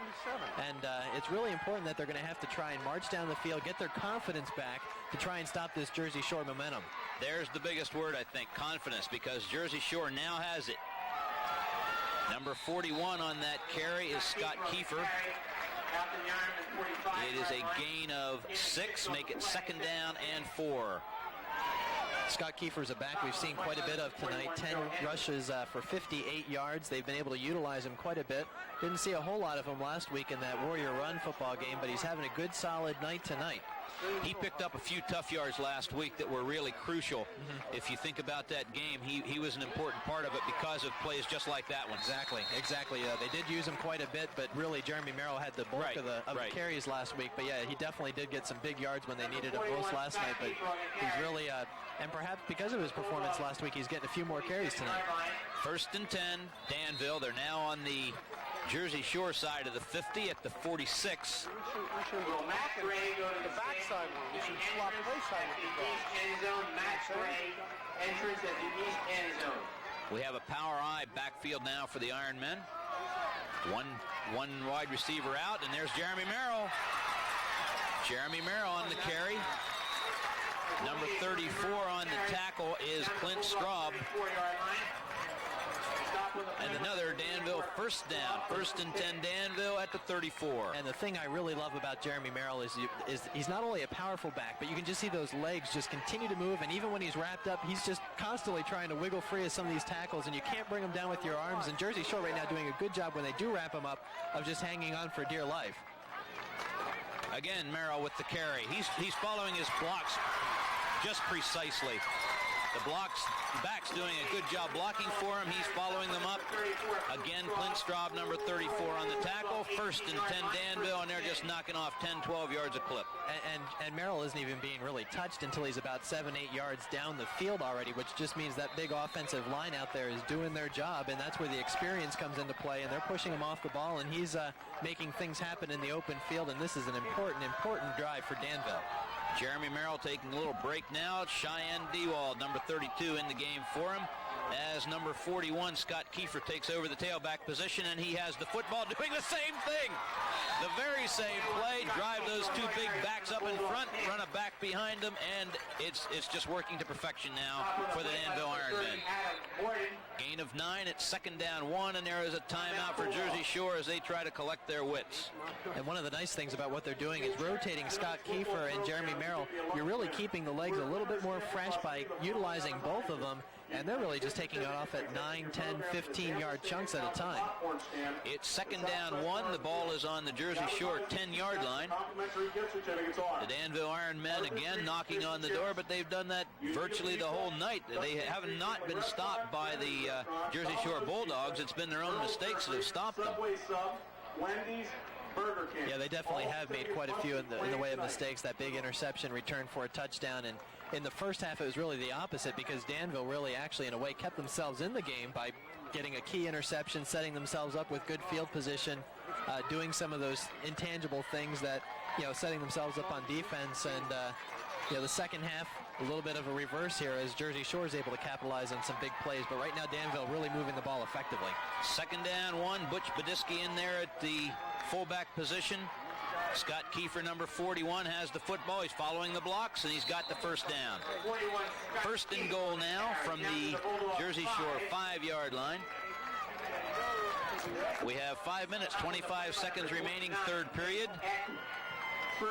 Cheyenne Dewald comes out. Jeremy Merrill back in. Also in, number 88, Brad Baylor. Looks like Scott Kiefer is going to get a well-deserved rest, too. Scott Kiefer taking the rest. Merrill at tailback.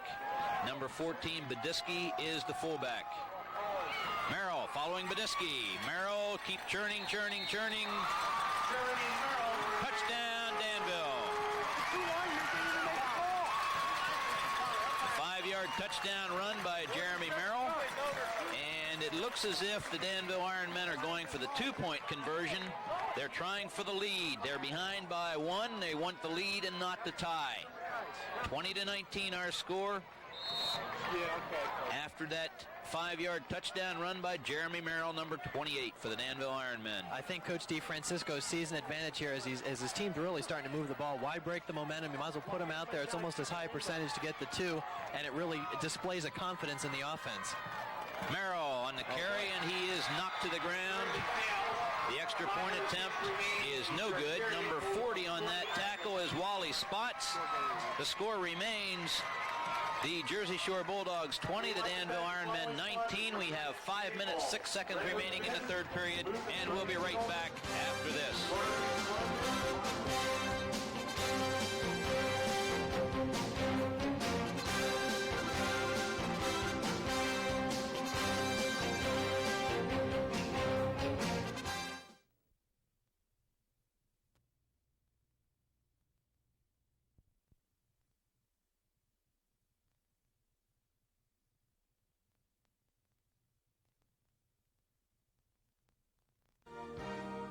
This part of tonight's presentation is being brought to you by Associated Insurance Management. Our independent insurance agents representing more than one insurance company. An independent agent can offer you a wide variety of insurance products, help you shop around for the best policy to meet your needs. So come visit us at Associated Insurance Management at 1402 Bloom Road in Danville. Have you ever noticed how people just can't say enough about the Watson Inn in Watsontown? I love the Watson Inn's breakfast menu. The portions are big, and the coffee is dynamite. We don't always have a lot of time for lunch. The Watson Inn serves us right away, and the food can't be beat. We love to eat dinner here. The atmosphere is so relaxed, and the service is excellent. I like to stop by late in the evening for a cold drink in the friendly bar. See for yourself why our customers can't stop talking about the Watson Inn. Well, the Jersey Shore Bulldogs have been extremely opportunistic. They scored the last time without the benefit of an offensive snap.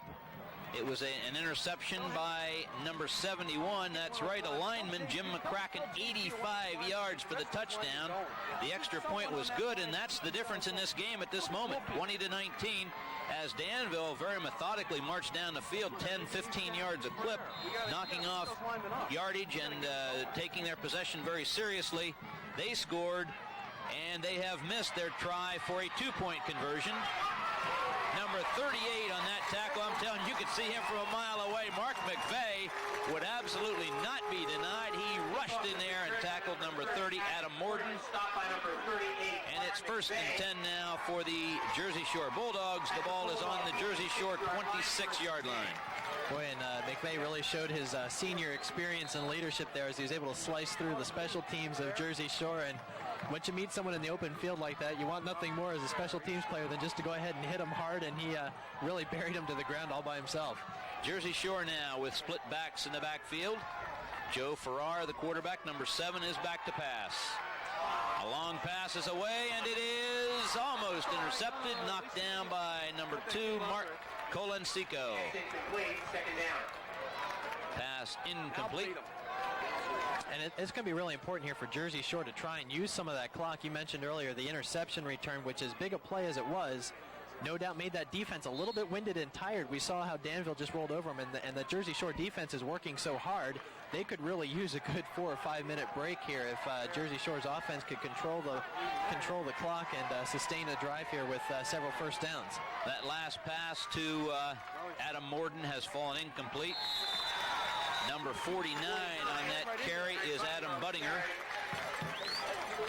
Gain of 2. It's 3rd down now and 8.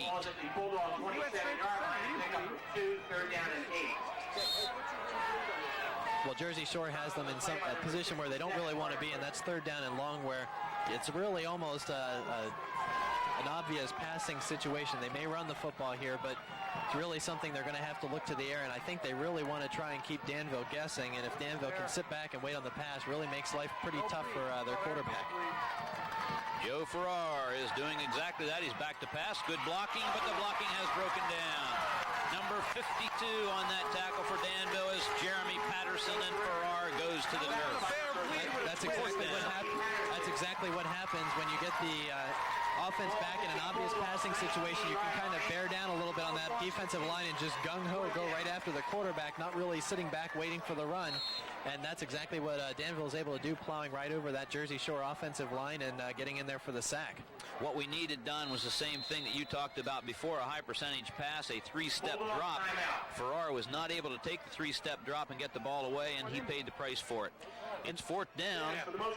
Jersey Shore is taking a timeout. They needed to decide exactly what they want to do here, collect their wits a bit. And as exciting as these position players, the quarterbacks, the wide receivers are, we both know that this game is won in the trenches, and that's something that we saw earlier on, how Jim Coombe was always pressured quite a bit by the Jersey Shore defensive line. So the Danville quarterback was forced into some mistakes, some key sacks, which took Danville out of field position. And now we're starting to see a little bit of the opposite as Danville's able to get in there, put a little bit of pressure on Joe Farrar, the quarterback for the Jersey Shore team. And now suddenly Jersey Shore finds themselves deep in their own end, and they're going to have to try and get a big punt here to try and send Danville back into their end of the field. Number 10 is kicker Matt Wall for the Jersey Shore Bulldogs. Number 1, Keith Geringer, and number 28, Jeremy Merrill, are deep for the Danville Ironmen. We have 3 minutes, 41 seconds remaining, 3rd period. Good snap. Punts a little bit low and line driving, and there's what we wanted to see before from Danville. Oh, wow. Jeremy Merrill. Oh, good block. Good block by number 84, Bird, for the extra yardage, and Jeremy Merrill has brought back that punt to basically where it was when the Danville Ironmen had it before. And we saw kind of a busted reverse play on the first kickoff, which Danville wasn't really able to execute as the two collided a little bit. That time a little bit more smooth, looked a little bit more planned, and that time caught the Jersey Shore special teams off guard, and boy, Merrill had quite a bit of room down the sideline. 1st and 10 now for the Danville Ironmen from the Jersey Shore 12-yard line. Coombe to Kiefer. Number 41, Scott Kiefer on the carry inside the 10-yard line down to the Bulldogs 9. Tackle by number 49 for the for the Jersey Shore Bulldogs. That's Aaron Buttinger. Right up by the center's butt. It's 2nd down. 3 minutes remaining. 3rd period. 2nd down and 7 for a Danville 1st down. We have an official timeout. Boy, Kiefer's doing a solid job. He came into tonight's game with 105 yards rushing, couple of touchdowns. Tonight he's already got 2 touchdowns and 80 yards rushing, so he's almost getting 4 games worth in tonight, and it couldn't come at a better time for Danville. When you're handling that ball a little more, you have more of an opportunity to show what you can do. He's taking advantage of it, no doubt. Oh, my. Jeremy Merrill had nowhere to go. Number 28, Jeremy Merle. Yeah, someone missed an assignment there as far as blocking. It looked as though he wanted to cut back into the middle behind his quarterback. And there was a couple of white jerseys there waiting for him as the offensive line had already pulled off and kind of gone down the sideline to set up a path for him. And not exactly an ideal start there on second down for Danville. Third down now. Third down and 14. Split backs for the Danville Ironmen. A flanker out to the left. Jeremy Merrill on the carry. Merrill still on his feet. Jeremy Merrill still surging forward, and he has made a very nice gain out of nothing. Good individual effort on the part of Jeremy Merrill. Stop with a play by number 30, Adam. That sends him over the 100-yard mark, or about to the 100-yard mark for the game. And more importantly, it's a big decision time with 2 yards left to go. You are in field goal range where you could try and take the lead, but something tells me they're going to just try and smash the football down Jersey Shore's throat. They've come up big before. Jeremy Merrill and Scott Kiefer in the backfield for the Danville Ironmen, and there's the quarterback sneak. I don't know. I don't think it is going to be very close. Yeah, it looked like they really tried to take him off guard there. I think they'll probably have to measure, but my guess would be they're probably about a half a length of the football short. It's an official timeout, and this is a very important measurement at this point in the game. Obviously,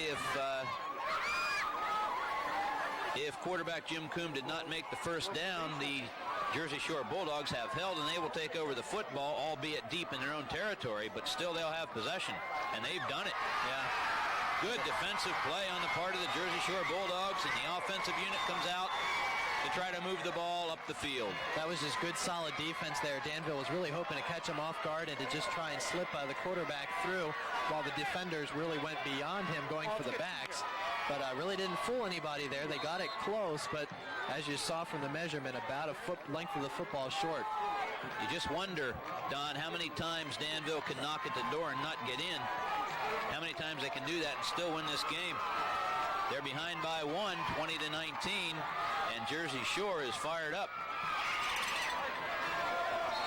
Buttinger on the carry. Buttinger on the carry after the Bulldogs 5. Boy, you can just see the leg strength as he goes ahead and just puts his shoulder down and tries to pick up a couple of orange jerseys with him, and just really they had him stopped about for maybe a 1 or 2 yard gain, and he carried him for another 2 or 3 yards, giving him a 3 yard gain on the carry. I've been impressed with several of these kids from Jersey Shore, that leg strength. Even the little guys, 22, 23, Chris Dauber and Chris Warden have carried kids with them, other bigger kids with them, and they've done it strictly on their leg strength. And there you just saw Buttinger. He's obviously a lot bigger, but he's got a lot of leg strength too. And he has the football. Oh boy. Gang tackling by the Danville Ironmen stopped that play dead. I don't care who you are. You aren't going to carry that many Danville players with you. But yeah, it's really, and you can just see the important thing is they're going to give the ball to Buttinger and just try and hope. They were hoping to try and get a first down out of their own end. But most importantly, you can see them hanging on for dear life, both hands. They don't want to make any costly turnovers there inside deep in their own end. Most important thing is just to try and give it their best shot at getting the first down, then punt it out of there. Third down and 6, 13 seconds remaining in the third period, and we have a Danville timeout. The Danville timeout. Apparently the Danville coaches saw something that they'd like to try to take advantage of. We're at third down here. This is an important down for the Jersey Shore Bulldogs because they are so deep in their own territory. If they can somehow work out a first down, that'll at least give them enough room to get a good punt off. And really, you have to kind of wonder what Jersey Shore is going to try and do, whether they're going to stick with that high percentage running attack, or whether they're going to maybe shift to that passing game. You and I talked a little bit about the quick 3-step drop and then just dumping it off to maybe a back out of the running back out of the backfield, or maybe a receiver running a little curl on the inside, something high percentage just to get the ball in the open field and trying to pick up this 7 yards that they're going to need for the first down. Third down, 7 for the Jersey Shore Bulldogs. They lead it by 1, 20-19. We have 11 seconds remaining, third period. Another full period of football to go here at the Danville F.Q. Hartman Field. We're happy you're with us tonight here on CCN. You stay right with us. This game is a long way from being over. Joe Farrar, back to pass. The pass is away, and it is complete. Definitely. First down, pass complete to number 30. That's Adam Morton. First, oh, wait a minute. Hold it. We have a penalty flag on the play. That penalty, ineligible receiver downfield against Jersey Shore. That one's got to hurt. Oh, boy.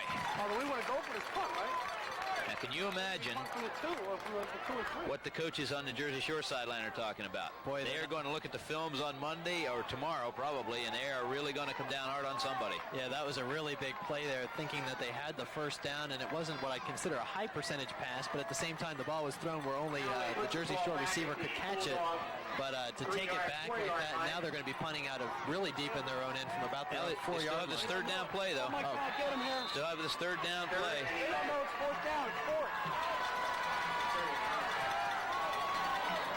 Gotta walk it down. And there the pass is away again, and it is incomplete. Very nearly, again, a reception on the part of number 30, Adam Morton. But the pass is incomplete, and it is fourth down. That's a situation where Mike Kolunsico for Danville just turned around and thought he had wide open field, and I might have taken a peek there because he almost took a step too far and the ball went right over his head. And like you said, it almost turned out to be a big reception for Adam Morton because Kolunsico kind of overran the football. Number 23, Jake Trevino. Oh, that's the end of the third period. Our score, the Jersey Shore Bulldogs 20, the Danville Ironmen 19. We have one more quarter of football to go. We'll be back with that quarter right after this.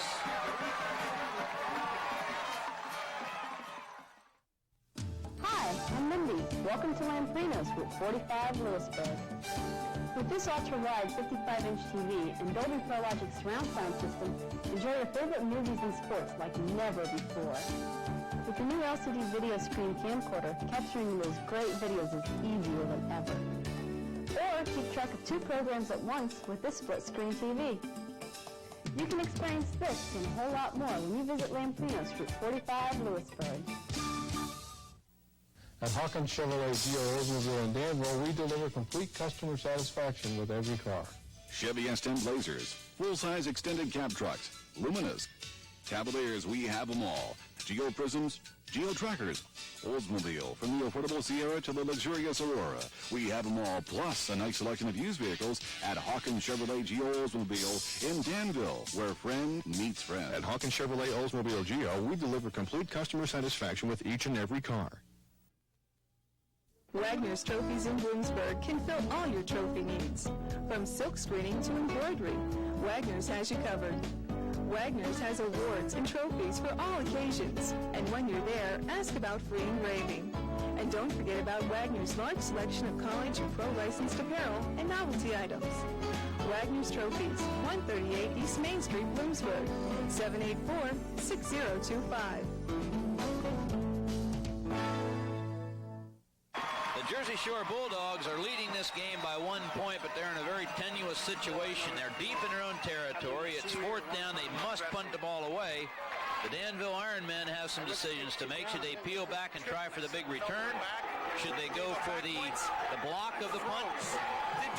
That's what the Danville Ironmen are talking over right there in that huddle now. Yeah, they're getting themselves geared up for this big fourth down punt. My guess would be you're going to try and go after him in this situation to try and get the touchdown or the safety if you can get some good pressure. But either way, Danville's going to end up with the football in really good field position, at least in the Jersey Shore end of the football field. Keith Geringer, number 1, is deep. Also, number 28, Jeremy Merrill. They're awaiting the Jersey Shore Bulldog punt. The punter is number 10 for Jersey Shore. That's Matt Wall. He's going to step out of bounds. Move up, move up! Move him up! And Wall does get the punt away. It's another low-line drive. Geringer takes it. And Geringer on a very short tackle by number 23 for Jersey Shore, Chris Warden, will put the ball in play, 1st and 10, and we have an injured player on the field, a Danville Ironmen injury. As the Danville Ironmen take over the football, they have excellent field position, as they have most of the evening, on the Jersey Shore 33-yard line. You got to go back into the power eye and just run over him. Yeah, that was definitely a big big turn of events there as Danville is able to get the ball in good field position. At that time, Gehringer, almost as if he thought about giving it to Merrill, but able to just kind of plow ahead for a 5-yard return, and now we're still waiting, of course, as the player is down. We'll let you know who that is as soon as we can get a number on him. That punt was a low-line drive. That's probably why there was not enough time to get a handoff to Merrill. So Gehringer took it himself up the sideline and did very well to get to the 33-yard line. Definitely the smart play in that situation. You don't want to get too cute too late here in the football game on the Jersey Shore end of the football field. Number 23, the injured player coming off under his own power, is Jacob Trevino. He's all right. Probably had the wind knocked out of him for a second or two. Probably one of those situations. He's one of the guys coming in around the outside trying to get some pressure on the punter, and probably took a dive I didn't see it myself, but looks like he probably took a dive at the kicker trying to get a piece of the football. And when you extend yourself like that, you're very prone to getting the wind knocked out of you, and that's probably, hopefully, what the situation was, as he looks pretty good coming off the field. Yeah, he didn't look in bad shape at all. Danville Ironmen football. They have lots of time here to run this ball down Jersey Shore's throats, and they're doing it with Jeremy Merrill. Good speed on the part of Jeremy Merrill, tackled there by number 40, Wally Spots. First and 10 for the Danville Ironmen. Really, Danville has had no trouble moving the football either through the air or on the ground. They've done an outstanding job of that. They just have not pushed it into the end zone enough tonight. Yeah, the real key is really hanging on to the football, not making any mistakes as far as interceptions or coughing up the football. Danville's had problems all year as far as putting the ball on the ground. They haven't lost too many of them, but they don't want to give Jersey Shore any opportunities here at the end of the game. Scott Kiefer now, number 41 with the carry. Tackle by number 30, Adam Morton. Down to the Bulldog 11-yard line. It is second down now. Second down and 5 after the 5-yard gain by Scott Kiefer. Really good balance between Merrill and Kiefer. Merrill right now, I have him with 115 yards and Kiefer with 85, so a good balance between the two. Merrill has 16 carries and Kiefer with 15, so a good balance right now by Coach Carmen DeFrancisco. Coombe behind center, hands off to Scott Kiefer again.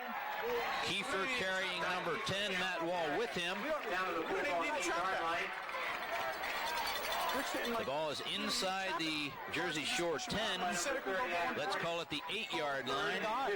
And it is third down. Third down and 3. Nearing the 10-minute mark of the ball game. 10 minutes remaining, fourth period. Jersey Shore 20, Danville 19. This is a very big series for the Danville Ironmen because they start out in such great field position. Merrill on the carry, following his blockers very nicely.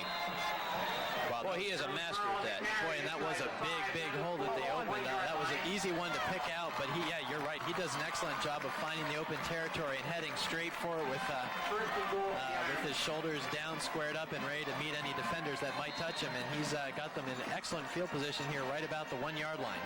First and goal. First and goal for the Danville Ironmen. 9 minutes, 30 seconds remaining in the ball game. Big play. Jeremy Merrill at the tailback. He has 2 big blockers in front of him. Merrill up over the top for the touchdown.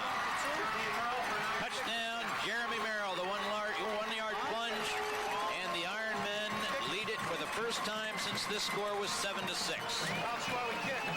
Boy, and that was really a big possession to try and get the momentum back for Danville, because Jersey Shore was excited after they had stopped the 2-point conversion to still cling to a 1-point lead.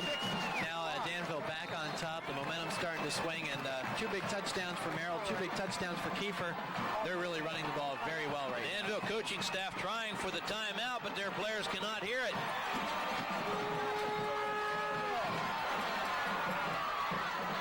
Danville players are on the field, but it doesn't matter because the kick is up and it's good. The referees did not see it.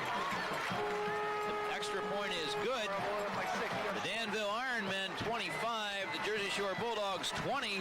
We have 9 minutes, 16 seconds remaining in the ball game. But remember that this Jersey Shore Bulldog team has been showing some good offense on their own.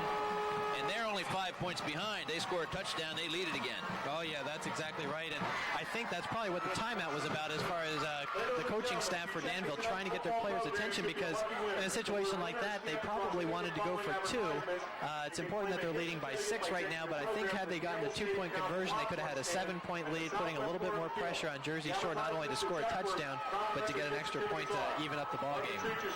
26-20 is our score.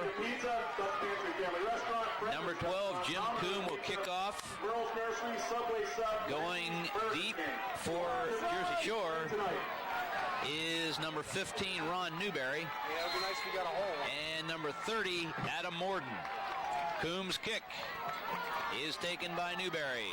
Number 15 around the right side. He's following his blockers over there. The wall is set up. Newberry finally knocked out of bounds. It's 1st and 10 for Jersey Shore. And this is a big, big possession for the Jersey Shore Bulldogs. Yeah, it sure is, and at least they had the ball in a little bit better field position than they did last time when they took over on about their own 5-yard line. Now they're up on their 30, so they'll have a little bit more room where they can probably mix in that pass and mix in the rush that they weren't able to do last time. And right now they've got to give their defense a little bit of rest, because they've been on the football field really the majority of this second half after that big interception return that they had for a touchdown to start the half off with. So they could really use a good ball possession drive right now. 1st and 10. Joe Farrar behind center. Farrar, the handoff to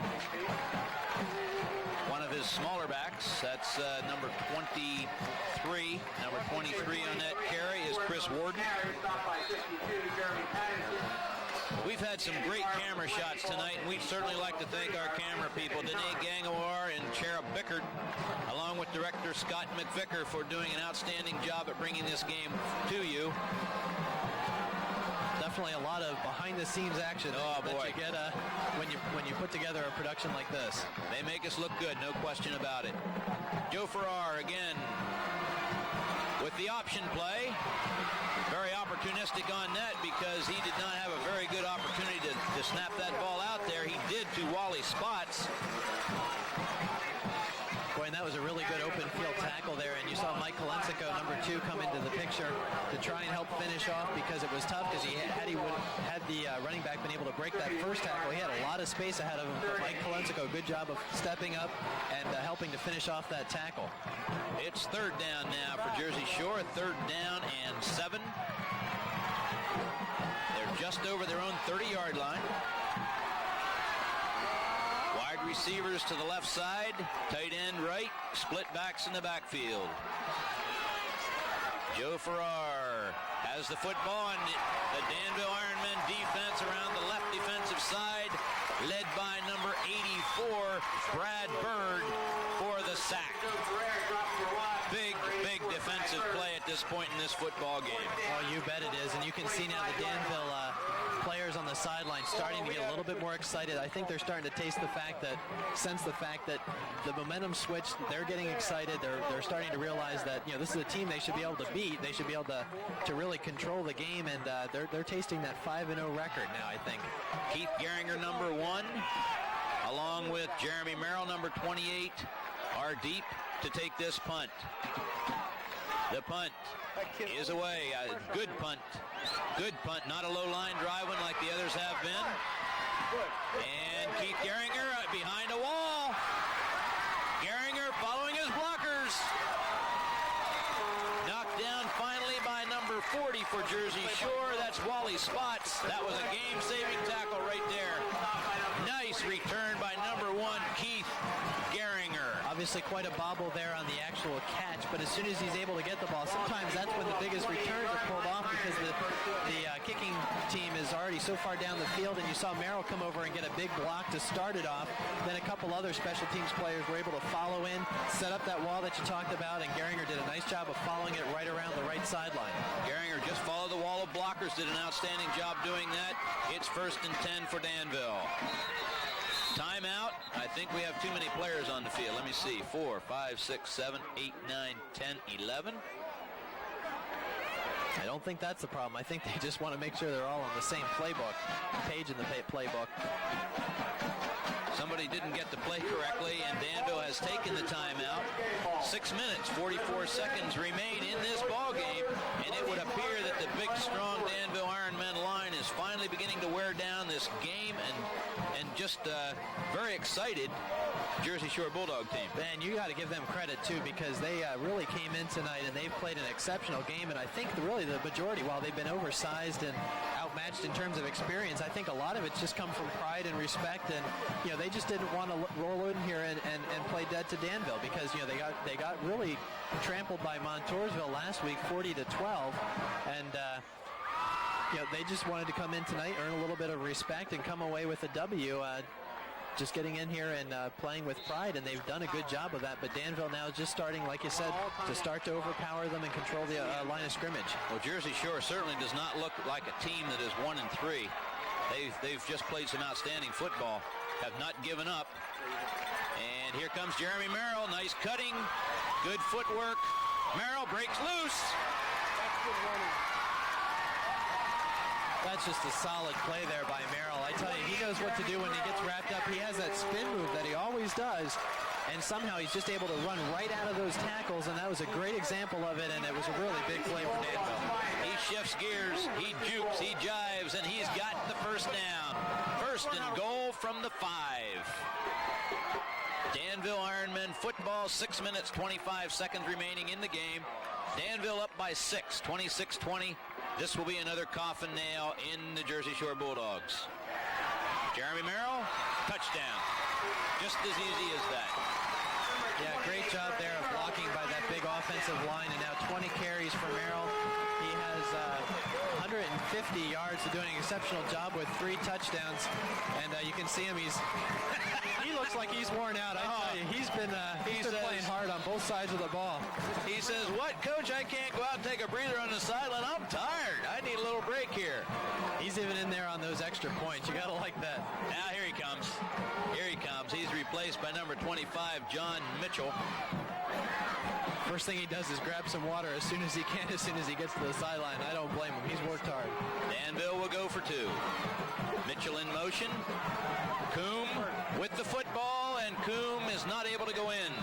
Score remains the Danville Ironmen 32, the Jersey Shore Bulldogs 20, and now you can see a little bit of the life going out of these Jersey Shore Bulldogs. Yeah, you can, and that's a play where you really wanted to have Carmen DeFrancisco running the option a little bit to give you that extra athleticism, but Jim Coombe's done an exceptional job of stepping in for Danville and really doing a nice job against this Jersey Shore team, and you can just feel the wind out of the sails on that other side, on the far side of the field. Coombe has been outstanding, no question about it. He was thrust in there because DeFrancisco was injured, and I'm sure he expected to play a lot at quarterback, but certainly not virtually the whole game. Sure, and Coach Carmen DeFrancisco loves to mix them up a little bit, to use them in different types of situations, and which is really odd because oftentimes you like to see a quarterback get into a rhythm, but Coombe really hasn't had to throw the ball a whole lot in this second half. They started on that first drive, got into some problems, but really they've been able to control it with the ground, so they've taken the conservative approach and just gone to their bread and butter, and that's what's gotten them to this 32-20 advantage. Jim Coombe, number 12, will kick off for the Danville Ironmen. Number 23 deep for Jersey Shore is Chris Warden. And Coombe's kick is away. Number 40 will take it. That's Wally Spots. Wally Spots finds a crack. Outstanding field position for the Jersey Shore Bulldogs. Boy, guess who's in on that tackle there? That was Jim Coombe sticking his shoulder down, and he was really the last one there between a possible touchdown for Jersey Shore, and he just lowered his shoulder down and took him down. The Jersey Shore Bulldogs will put the ball in play, first and 10 from their own 41-yard line. They're running out of time, though. They have just a little more than 6 minutes to work with, and they have a 12-point deficit to make up. Be interesting to see what kind of play calls you start to see. I'm sure they're going to go to the passing game, but the question is, do you go for the deep threat as they're setting up with 3 wideouts, or do you go ahead and go with the conservative passing game? Well, they're going to go with all the wideouts they have. They're 5 deep in that pattern, and there is not an interception. I see a penalty flag on the play. Penalty flag on the play. He's allowed to knock a person down.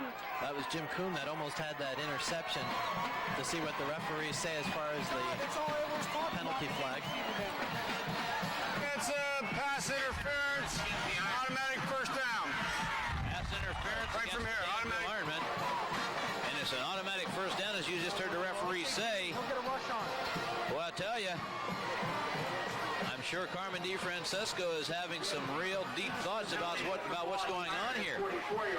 I'm sure he figures that he has the game pretty well in hand. However, don't want to give him any gifts. That's right.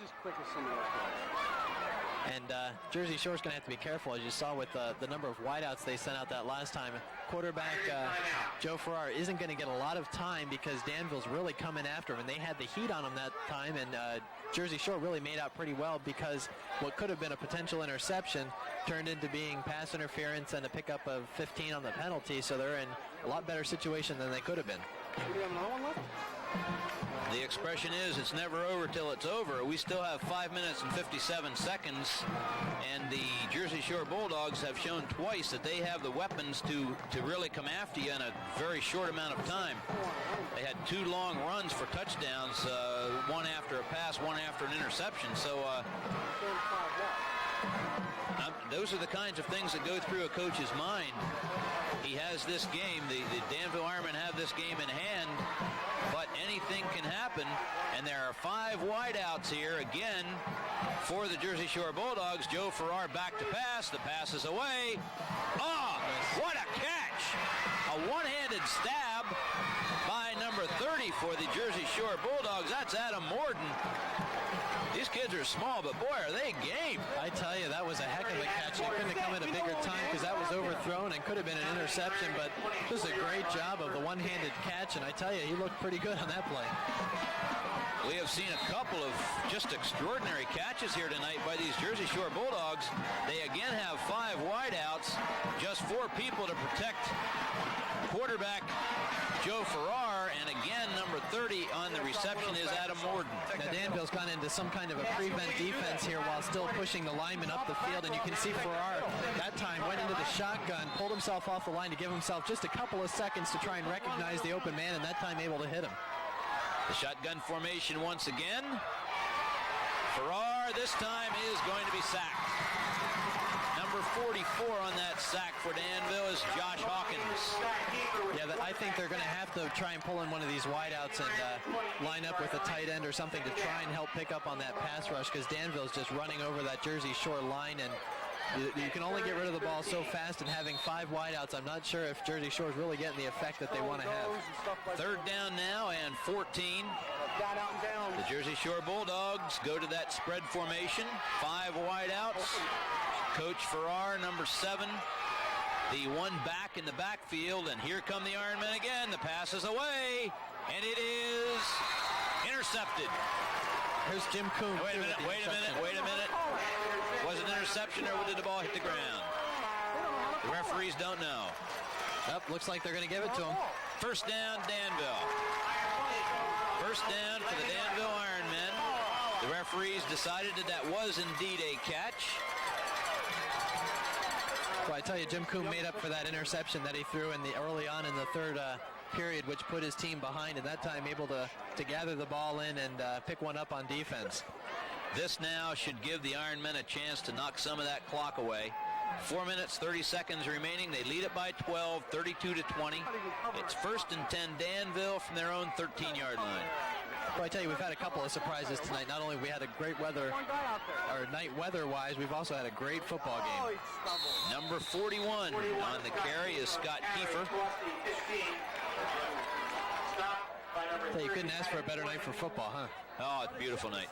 Absolutely gorgeous night. You couldn't want a better night. It's cool, so the kids are not losing a tremendous amount of fluid, and yet it's warm enough that we could be in shirt sleeve if we wanted to be.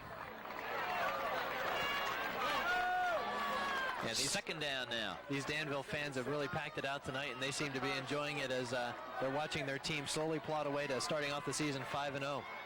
They love their football here because of the wins, but Danville people have always supported their kids. They really have. They give them encouragement, make them feel like they're doing something that is important for the community. That's right, and it's been this way for a long time, but it's really got to feel good to start reaping in some of the rewards in terms of the record. Last year, 5-5, and that was really a good rebuilding year with Carmen DeFrancisco stepping in, taking over the head coaching position, and really turning them around this year in terms of a rebuilding effort. Number 28 on the carry, Jeremy Merrill for the first down. And he stays inbounds. That means the clock will continue to run. 3 minutes, 12 seconds, 11 seconds remaining in the football game. And just to say a word about Jersey Shore, I can't believe that they're going to lose a great many more games. They have played an outstanding football game here tonight, and they're just not a 1-4 team. That's all there is to it. Somewhere along the line, they have found a spark, and they've shown it here. They've played an outstanding game. Yeah, you're right. If they play more games like they did tonight, they're going to win. They're going to win a few games before this season's over for them. Number 41 on that carry is Scott Kiefer. Very little gain on the play. It's second down. Scott Kiefer on the carry. Put in the end zone. Out to the 28-yard line. Gain of a yard on the play. Second and 9. Second down, 9. Under 2:30 remaining in the football game, and the Danville Ironmen just taking as much time as possible to use every second off that clock. And I tell you, the Jersey Shore kids have really come in here and fought pretty hard, and got to give Coach Dick Delaney's credit, because he had quite a plan put together in terms of how to tackle this Danville team, and they did a good job. But it's just one of those things you can only go against a superior offensive and defensive line for so long before it catches up to you. Right. 28, Jeremy Merrill on that carry. Tackle by number 30, Adam Morden. And you see the clock continues to wind down. And the Jersey Shore Bulldogs are now in a peck of trouble. We have a timeout. Jersey Shore. Yeah, the only thing Jersey Shore can really try and do is just get in there and try and strip those ball carriers. I mean, it is 3rd down and 8, and if they can stop them, they'll get the football back. But the only problem is with 1 minute and 35 to go, you don't have a lot of time to make a lot of things happen, because they really need 2 scores in this situation. So it's going to take some sort of a fumble and pick it up and run it in for a touchdown, and then try and do something with an onside kick. But you really got to admire the way that they've taken some pride out onto this football field and fought hard all night here against Danville. But it's going to take some of the extraordinary that we've seen happen in sports before, but it's just not a likely occurrence. Especially now with 1 minute 35 seconds remaining, and the Danville Ironmen lead it by 12. The Jersey Shore Bulldogs playing just a great game. Danville Ironmen playing a great game also. I don't mean to take anything away from them, but on paper it certainly looked as if this would be a blowout with a 4-0 team against a 1-3 team. Well, and you got to give Coach Carmen DeFrancisco some credit for at halftime trailing, or actually they were tied 13-13 at the half, but came out and did some things in the third period to really tip the scales.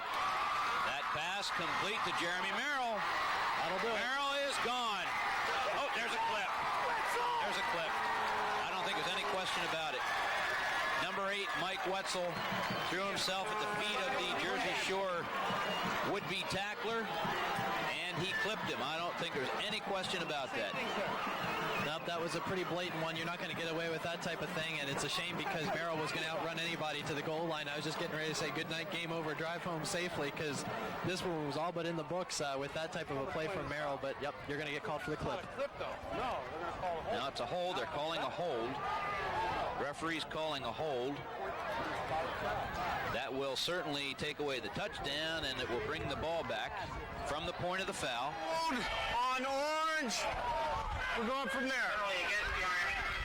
10-yard penalty from the point of the infraction. Still 1st and 10 for Danville. That's right. We won the clock out now. And we have but 1 minute 17 seconds remaining in the football game. As exciting as that touchdown would have been, it was still most important that Danville got the first down. Right. Now it's just going to take a couple of kneels here by quarterback Jim Coombe or handing the ball off and pretty much be over and done with this game. Jeremy Merrill on the carry. He's brought down by number 10 for Jersey Shore, Matt Wall. 33-yard line. Boy, and he did a nice job. He knows that when he gets to that sideline, he's supposed to slide and get down and make sure that this clock keeps on ticking away before he heads out of bounds. You know, the hold that was called actually probably hurt Jersey Shore because the clock will continue to run here. They would have given up the other touchdown, but they would have at least gotten the football back. And Jeremy Merrill comes off the field after a tremendous effort tonight. Very nice game by Jeremy Merrill, and he is bushed. Coombe behind center, hands off to Scott Kiefer. Scott Kiefer on the nice gain, tackle by number 10, Matt Wall.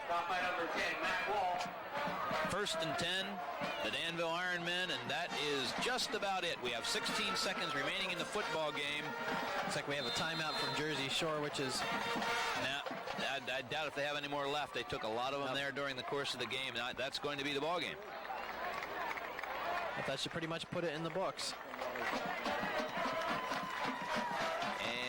And that is the end of the football game. Our final score, the Danville Ironmen 32, the Jersey Shore Bulldogs 20. We'll be back with a wrap right after this.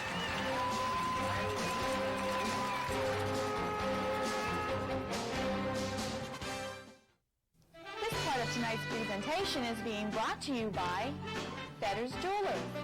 High school is a journey of an important time in your life.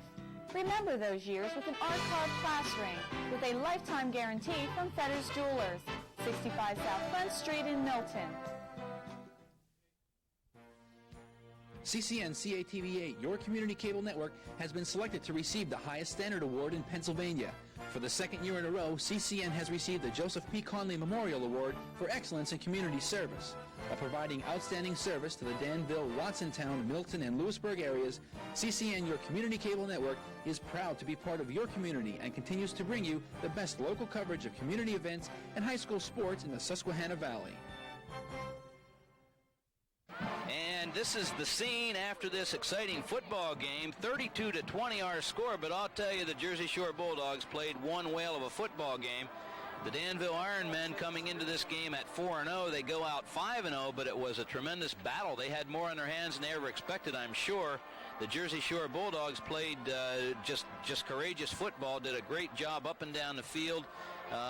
It was a good game to watch. Oh, it certainly was an enjoyable game to watch, and it was one we weren't really sure what to expect when we came into here because we knew Danville was rolling along pretty well, and they had been rushing the football at will against some previous opponents, and Jersey Shore coming in as what was seen to be a weaker offensive and defensive line, but they really hung in there, made it an entertaining game, and really seemed like they had control at one point at the half and even into the third period after a big interception return for a touchdown. But Danville showed a little bit of maturity. They were well coached, and they were able to come back and win this football game tonight. Very game effort by both teams, and we're just happy you could be here with us to watch the game. We do have a player of the game, but it has not been easy. We've been going over and over our statistics to decide for ourselves who the player of the game is, and Don Castelline, we have decided it is. The winner is Scott Kiefer. Number 41, Scott Kiefer. Yeah, he did a tremendous job. There were so many offensive players which had a lot to do. Of course, Jeremy Merrill, with 3 touchdowns tonight, ran for over 150 yards, and I even like the way Jim Coombe got in there, and he's came in, took over that quarterback role all by himself. Made a couple of mistakes, but he really was in there on not only on special teams, making some big tackles, interceptions, but he just did what he had to do to win the football game. And he played a good, solid game. But as we said, Scott Kiefer's the choice, and he really came in as a great complimentary back. Really split the duty with Jeremy Merrill. Came up with some big plays when they needed him, a pair of touchdowns, and can't argue with the performance he had tonight. Good, tough yardage. He was the battering ram to Merrill's Ape, I guess. Yeah, it was a good game. We're so happy you were here to enjoy it with us. Again, our camera people, Danae Gangawar, Cherub Bickert, and our man in the booth, Scott McVicker. For Don Castelline, this is Carl Bauer saying, see you next time on CCN. Good night, everybody. On the ball side.